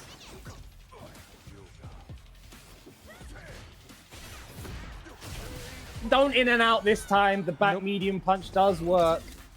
We tried that at the beginning of the round and got stuffed, but Crimson ready for it. Called it out. Don't drive rush behind the jump float, says Crimson. All right. He was ready for the drive rush as well, you know. You see that back medium kick came out. Yes, sir. Mr. Crimson looking too good, and you can see why Valmaster doesn't necessarily like this matchup anymore. Crimson has been good at handling the Kimberlys. Oh, the drop that could have been a lot more. The 3 bars are locked in right now. He needs 1 hit, and the DI is going to be good for Valmaster. Great chance right now. Yeah, to go for this for more corner carry. Block those. Okay. We're back. Except everything get grabbed. Oh, you can't get hit though. Not like Z's. You're gonna set up a bomb.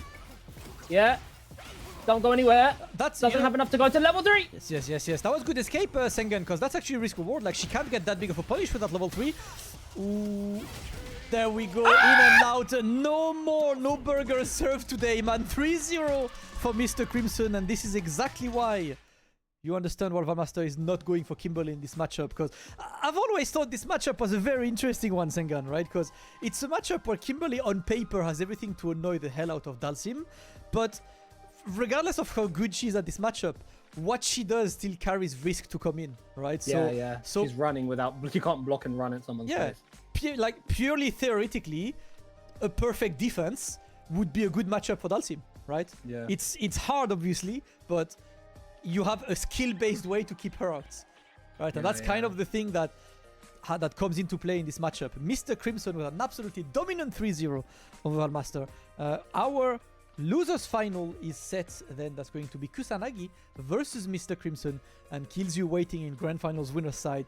Excellent play. And man, you can see, right, competition unfolding. We talk about matchups a lot, but sometimes players just defeat matchups, period. 100%. I think Crimson just put his cojones on the table and just absolutely decimated Valmaster there. I do wonder if Valmaster jab and then gone for, you know, like the drive rush, the empty, the not jab cancel. So drive you can drive do rush to juggle. So you can do jab, then drive rush jab, and then after the drive rush jab, after you can still do drive rush crouch fierce.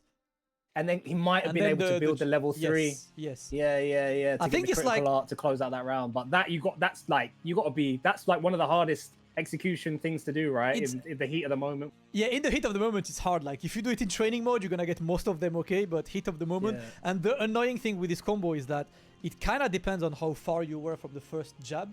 Because really? If you're too close from the first jab, your drive rush jab might just go too far, right? So it's a bit like, it feels like sometimes it twists for no reason, basically. You know, and it's quite frustrating to space play. Independent. Maybe that's why he didn't go for it. Yeah, but that's what we want to see, man. Listen, it's time already for our next match. It's Kusanagi versus Crimson. Currently, Crimson has the edge on this one. And look at this, Terry Bogard. And I respect the hell out of that, because as much as Ryu is an incredibly good character in this game, Ryu does not do that great against Dalsim, especially a Dalsim as good at defense as Crimson. Yeah. You've seen even Blaz, right? Blaz picks Ken against that against. Yeah. Kilzyou. You have the fast-paced characters that can traverse ground, or at least douse him to the corner super quick. Yes, sir. You might as well. Ryu a bit slower, a bit more sluggish, but great counter hit confirm. Let's see. Oh, Yep. my God. Hey. You're dead. Yes, sir. You're dead, bro. Are you okay? Hell no, I'm not, brother. You're punching me up. Great crouch and medium punch on that limb. These limbs are gonna... Oh, OD stops that, yeah? What an interaction. Teleport behind, punish the DP. Crimson, yo! Alright, keep him in the corner now. Try to keep that. Oh. Again, he went for DP. That's risky. Yeah. Alright, oh, that XDP is going to be blocked. Listen, risks are taken and they are not paying off right now. Kusanagi, yeah, that's gonna be long, man. GG's. Yeah. Giving up that round. You saw Kusanagi willing to play a bit of a bully round. He was doing DPs on floats, not necessarily even confirming if Crimson had pressed the button or not. I mean, you can't, you have to commit anyway, but it doesn't work out. He's happy to go to this round with 2 bars, 2 supers in stocks. Oh, again, that's what happens when you DP float and just commit. You're going to lose, what, about 50% off of that. Boom. Another one. The bone knuckle this time works. Getting a bit closer. Crouch medium kick as well. Man, Terry's crouch medium kick is such a menace, and that's a really good choice of a level 3. We're gonna reclaim the lead on the drive gauge especially, and put Crimson at the risk of a burnout, because now he's in the corner. He's forced to block this. We block this, and at least Crimson gets away out of that burnout checkmate situation. This is mighty dangerous, and a crouch medium kick takes it. Crimson identified he had to escape ASAP, but Kusanagi was not letting this go. Super smart for Kusanagi to use the burn knuckle instead of DP there in that float range. Oh my god! The trade combo. Sets him up. The stand medium punch target combo. Don't go anywhere. Overhead. It was only a matter of time before that connected, and this is a huge lead for Kusanagi, steamrolling Crimson right now. That was a fast as hell round, man. 17 seconds. Bloody yeah. This is why we don't pick Ryu. Part of this. Oh, he tried to traverse jab on this one, but yeah, the teleport got away. The limb, brother. You can't roundhouse from downtown. Oh, that crouch and medium kick, like you said, Damascus. That stand medium punch target combo. What the freaking hell's going on? it's simply not stopping, but too much offense sometimes is not a great thing in this game, because now you burned out in the corner, but he manages to get the jump out of the corner. Let's see. Oh my god, the options are less! Let's go! What the hell? Kusanagi is a bully, bro! Once again, man, player knowledge. You know Crimson is prone to go for these drive reversals. Put that OS in town and get that level due to come out. Excellent play, man. Kusanagi was way too ready. For the people in chat not knowing, you can just like hide a super behind the lights, and the light whiffing against the drive reversal means that that super comes out. If the light connects, the hit stun makes it that the super doesn't come out. Yeah, it will go into a chain light or a chain, whatever the chain is that you've pressed. You cannot cancel off of a crouching light kick, which is why that option select works. Oh my god, the crouching fierce. Now all the options on float is there. You see why he's picked Terry. The tool set of this character, Shim Sham, all you have this dance is set point Kusanagi. Listen, after the excellent performance from Crimson 3-0 Valmaster, now he's hitting up a brick wall in the name of Kusanagi.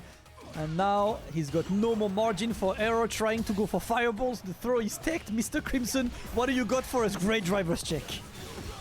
It's a lot. He's having to do a lot of work just to keep pace. And, you know, look at this health lead, but the drive meter's low. You still like Kusanagi with almost CA coming in. This is still dangerous. A burn knuckles there. Walks in with stagger pressure. Just commit to the burn knuckle in case he held up forward after the taps or tried to escape. Crimson saves off 1 set point. Let's go. Opens it with the float. And he's seen, right, that Kusanagi likes to go for the power wave when opening the round. So floats is a decent option in this situation. He had committed to the button, so no anti-air. And the jump in works in Kusanagi's favor. So lucky that you didn't confirm off that jump. Crimson turning on the elusive gear. Oh no, it was too close. He drive rushes into a punch in the face. Stealing frames. DP on hand. We were both in great Ashy form. Ashy Larry, jump over. Please do not yoga arch. Do not yoga arch. Yeah, don't whiff a limb. Yeah, yoga fire is fine. Yes, he's out the corners, Mr. Crimson. This lion of a beast in Kusanagi stalking him down. Shout out to the lion in the background as well, bruv. OD, we're coming in. Good block. Overhead. Watch Can your you kill feet. him? Is this dead? This is dead? That is dead. Oh my god. Kusanagi, optimal as hell, little light hits converted into the maximum damage he could, and that is going to seal the deal. 3-0 for Kusanagi. This time with Terry over Mr. Crimson. He has been playing ridiculous, and I told you, Sengan, right? His Terry is a menace, right? Sure, we know him for the Ryu, but goddamn, that Terry is looking ridiculous. I thought he said GG's LMAO, but he just absolutely destroyed him. Bro, he did 40% of a crouching light kick, standing light punch, confirm cancel. That is crazy. And I completely understand now why he was doing those early DPs to float, because Crimson called out and started delaying his float to punish the DPs, right? But of course, you've got burn knuckle. So if you start trying to delay for my DP, I'm going to burn knuckle you. I'm going to forward heavy kick you. That character looks like his toolset completely deletes Dao Sim. I swear, man. Like you noticed it well, right? Like the entire counter float tactics, you know, the little whiff punishes as well, because you go so far with the forward roundhouse. It's really, I mean, all you can see, and that's what I love to see, you can see homework, right? Yeah, like watching these two play, you could see that Kusanagi made his homework, and that's all we wanted. And now we are moving to a grand finals that is going to be a run back of the winners final, and that winners final was kind of harsh on Kusanagi, I would say. Kilzyou taking it 3-1 with the Mai against the Ryus. The question is, are we getting an SNK final? Is he going for Terry against Mai, or is he keeping Ryu? Because by all means, right, I think both characters are great, you know, in their own regard, and both characters can do well against Mai, and it feels like it's just whichever one you're more comfortable with in this matchup. I think if you're going to play Kilzyou how you played Kilzyou with Ryu, I think pick the Terry, because you have longer range normals, you have more plus neutral skips with burn knuckle and stuff like that. However, if you're going to be a bit more confident with the frames when you're in that close range space, and I think Ryu can work. I think Ryu does really well. I don't think Kilzyou really destroyed Kusanagi that much in the winners finals. It was just those little swing moments where Kusanagi was still playing within the frames, and he wasn't realizing that Kilzyou wasn't tapping back or was allowing him to have more frames, right? Yeah. So maybe Terry is the right option to pick, but I don't know if Kilzyou's had much Terry practice. I don't know if he's faced Kusanagi's. Did they face last? Kilzyou was not there at the last World Warrior. Ah, okay. Oh, damn, that's a very, very, very good one. Shout out to Alex Superstar in chat telling us that Diver just won the Spain-Portugal finals. So shout out to Diver for winning his region. Excellent player as well. Looking forward to see what he does. The UK World War finals are on at the same time. I actually have them. I have it on my phone that is under the screen, so I can just like follow it. Oh, I should be watching that. I wanted to watch it afterwards. Yeah, like I'm not actively watching. Obviously, I'm just like I have the phone right under, and I'm just like, okay, who's playing? All right, yeah, just on there, and I'll be watching. You will finish anyway before them because they are in losers quarterfinals. So you know, whenever we're done, we're gonna raid them and go watch it together. Switch over, sick. Yes, has to be done. Yes, Diver is an Ed player. Excellent. Probably has been the best in Spain for a good amount of time now. So we'll see. Played him a couple days ago, actually. Yeah, he's a really good Ed player. Yeah, solid. So well-deserved qualification for him. We are waiting for the players to be ready as they are in the lobby for this grand finals. Kilzyou gonna be on the winner's side, and Kusanagi, and it looks like it is the Ryu, my friend. Like for now, he has queued in with Ryu. Well, I mean, you know, he's competent enough, and he's a champion. He's won Premier, so I think he'll know, you know, the adjustments needed for Kilzyou's Mai. I'm interested to see it. Let's go. Kilzyou versus Kusanagi. Grand finals. Kilzyou in winner's side, Kusanagi in losers, having to reset the bracket twice in order to take this tournament. Who is going to Capcom Cup? Let's find out, Damascus. Let's go. Two guys who were at Capcom Cup last year, but now that France is not a super region anymore, they've got to slug it out and get to decide which one of these two gets there. Jump out. Listen, my turn, man. Let me show you how we do a throw loop. Not like this, brother. Oh my god, no respect. We're scrapping. Yeah, with great sign of confidence here when you're seeing Kusanagi do bold walking grabs now to Kilzyou. This is the adjustment I wanted to see! Oh, my days! Sheesh. Nice call out from Kilzyou. The drive rush lows now. No more drive rush overheads. Still very early on in the set. Tries to walk in with a stand heavy punch that gets beat by OD Fan. This time he knows that he saw that Kusanagi jumped away, so I was like, yeah, please jump, my crosscut is ready. And here is on point. Now the overhead is gonna be blocked. He looked for the perfect parry there, but timing was incorrect. Charge the shotgun. Imperfect parry. There we go. Great call out, Damascus. He's allowing him to cross out of the corner so he can get that cross cut. Alright, he did not want to spend the bar to get more damage. I think that might have been a route to kill there, but he don't go for this one. And what was that crotch medium kick for, my friends? I think it was maybe a shimmy on the OD Fan, but he decided to just jump over him. He's still not dead. He's got the CA. It's live. It's live. He backs up. Can't block this. It's live. Checkmate. That was checkmate, right? Because like Kilzyou was blocking whatever you would do, and he had to block that fan. He would have had to walk forward. He can walk underneath the fan and go for a grab, but then Kilzyou could have done just the, spinning burn. Yeah. So it was a very horrible situation. Yeah. Kilzyou thought he would do level 3 or a super, which is why he blocked. Yeah. Kilzyou taking that first game, but it's a lot closer. This is what I like to see on Kusanagi. Wow. Just as I said that, he's getting kicked in the blood clot mouth. Oh my god, Kilzyou, stop. Alright, yep, gets the punish counter on this. He's going to get as much damage as he can. Gets the little safe jump setup into the empty jump mid. He needs to keep Kilzyou in the corner as much as he can. Yep, get away from these talks, but the drive rush is going to pay off. Kilzyou taking yet another round. It is looking very, very, very difficult for Kusanagi. And I think if he loses this one, it might be time to at least try out that Terry, because right now Kilzyou's got so much momentum.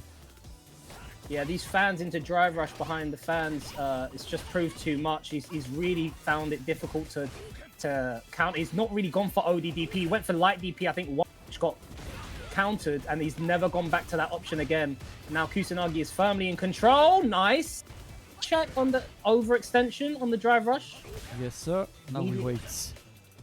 Now we wait very much. You can see that stand heavy punch, stand roundhouse range scaring Kusanagi, so he's very tentative to hold forward on the stick. Tapping back straight away on behind the minus. Raw drive rush in neutral. We've seen this a couple times now. Nice delayed crouch medium kick to stop the charge. Fortunately, did not believe in the crouch medium kick, man. To at least do a donkey kick, anything, but nothing came out after. And now Kusanagi is getting close to the corner. Yeah, he needs drive rush to at least create some space. We're getting low on drive on both sides. 3 bars available for Kusanagi. I don't think he wants to use them in this round. Hashogeki to try and keep Kilzyou guessing. Confirm DP. Nice challenge. You can't drive rush overhead, me, says Kusanagi as he wakes up with instant button. Oh, shout out to Yipes joining the stream. What are you saying, bro? Like Yipes. Joining us for this grand final action. Tap parry gets blown up from Kilzyou. Just this walk forward pressure. The low. Don't try and jump away. Challenge back then, says Kusanagi. Uh-oh. First Hashogeki counter hit, man. Oh, that was too fast with the parry completely whiffed. And now it's an amazing situation. No, that DI was a bit too ambitious. Not like this. Brother, in Christ! Layers are there because he's recovering this and he's gonna try to put him under a DI threat as soon as possible. Unless... Oh my punch God! to the gut, brother! You know what? I respect the hell out of that. Because I think he identified that Kilzyou just wanted to run that clock and get the DI after. Kusanagi now. Denjin up. No! Denjin! No! He's dying!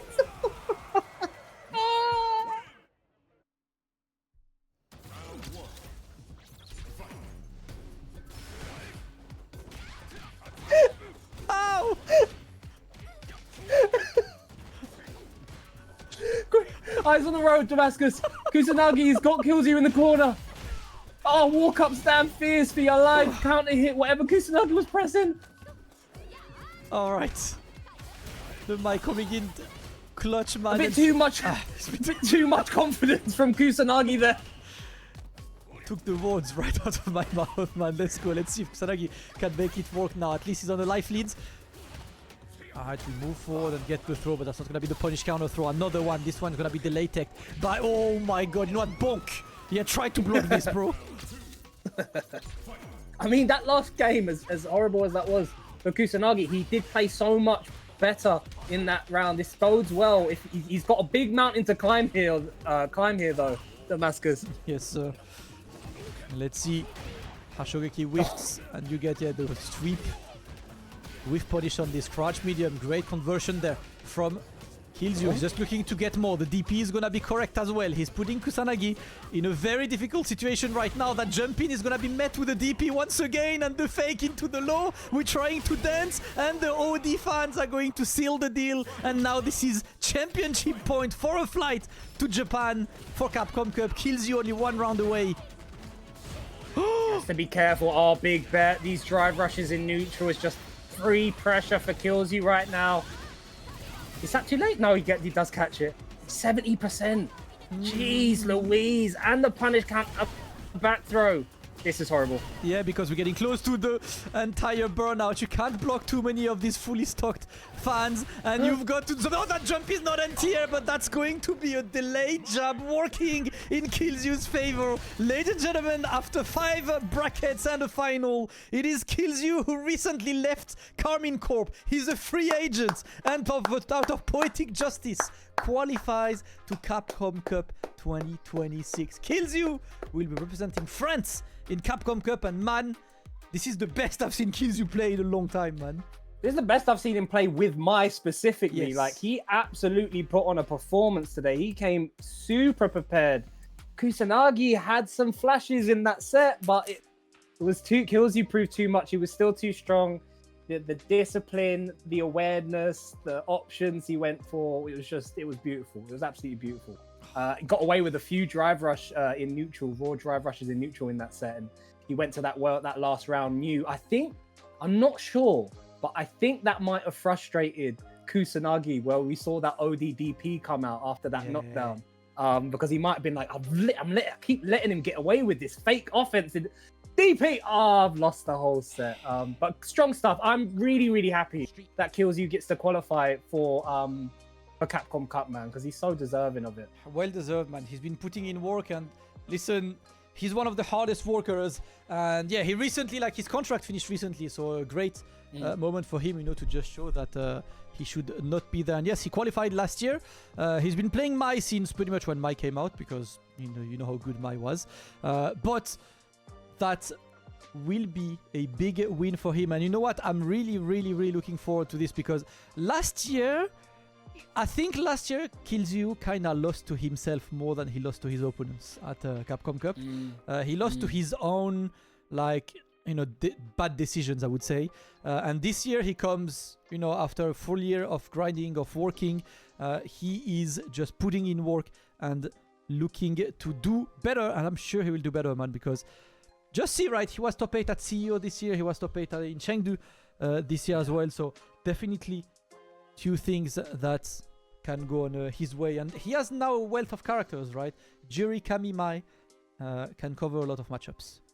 Yeah, all competent. He's knocking on the door. He definitely is knocking on the door for him to put on a stellar performance this year at Capcom Cup. Super, super impressed by Kilzyou.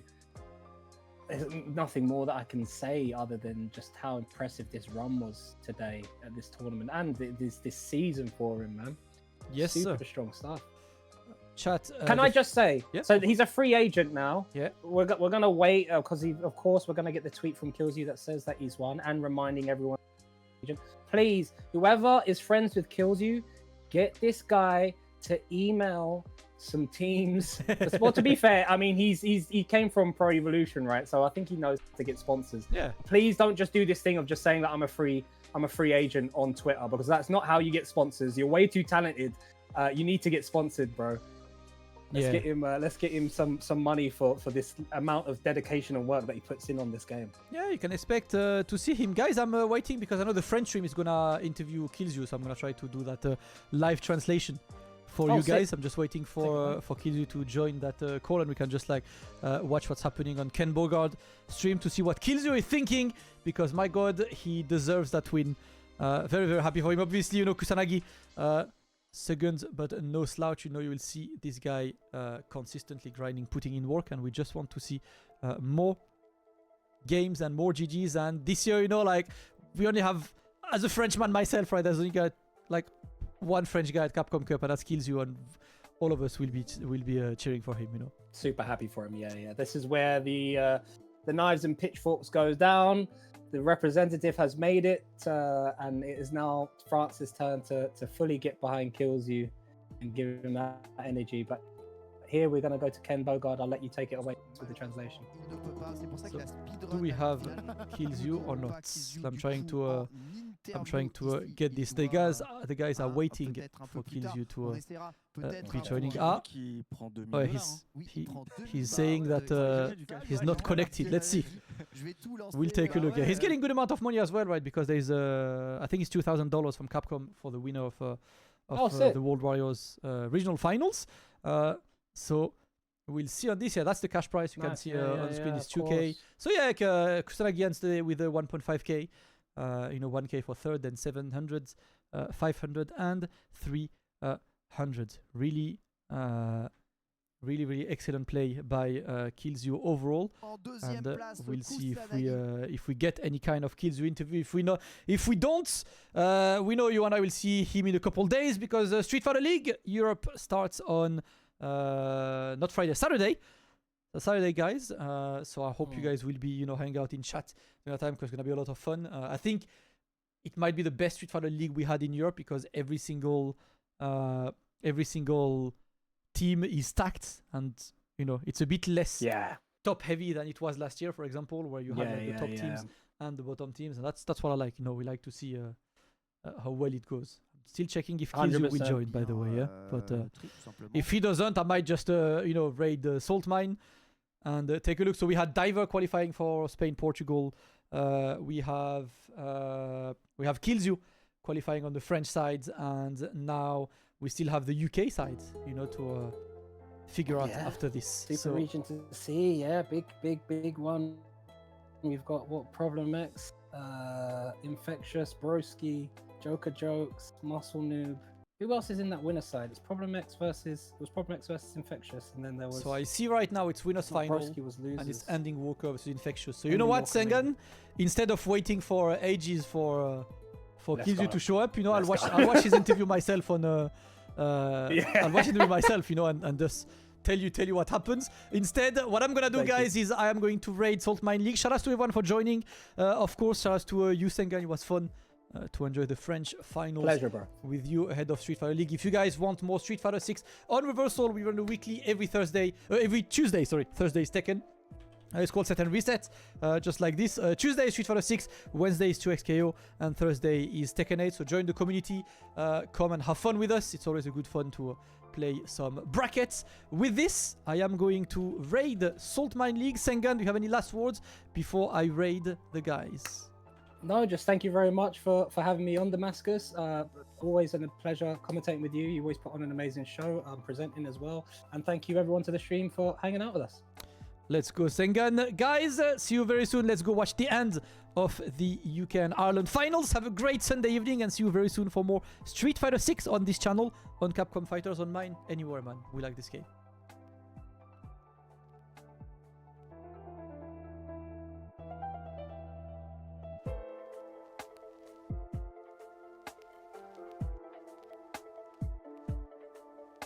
Thank you.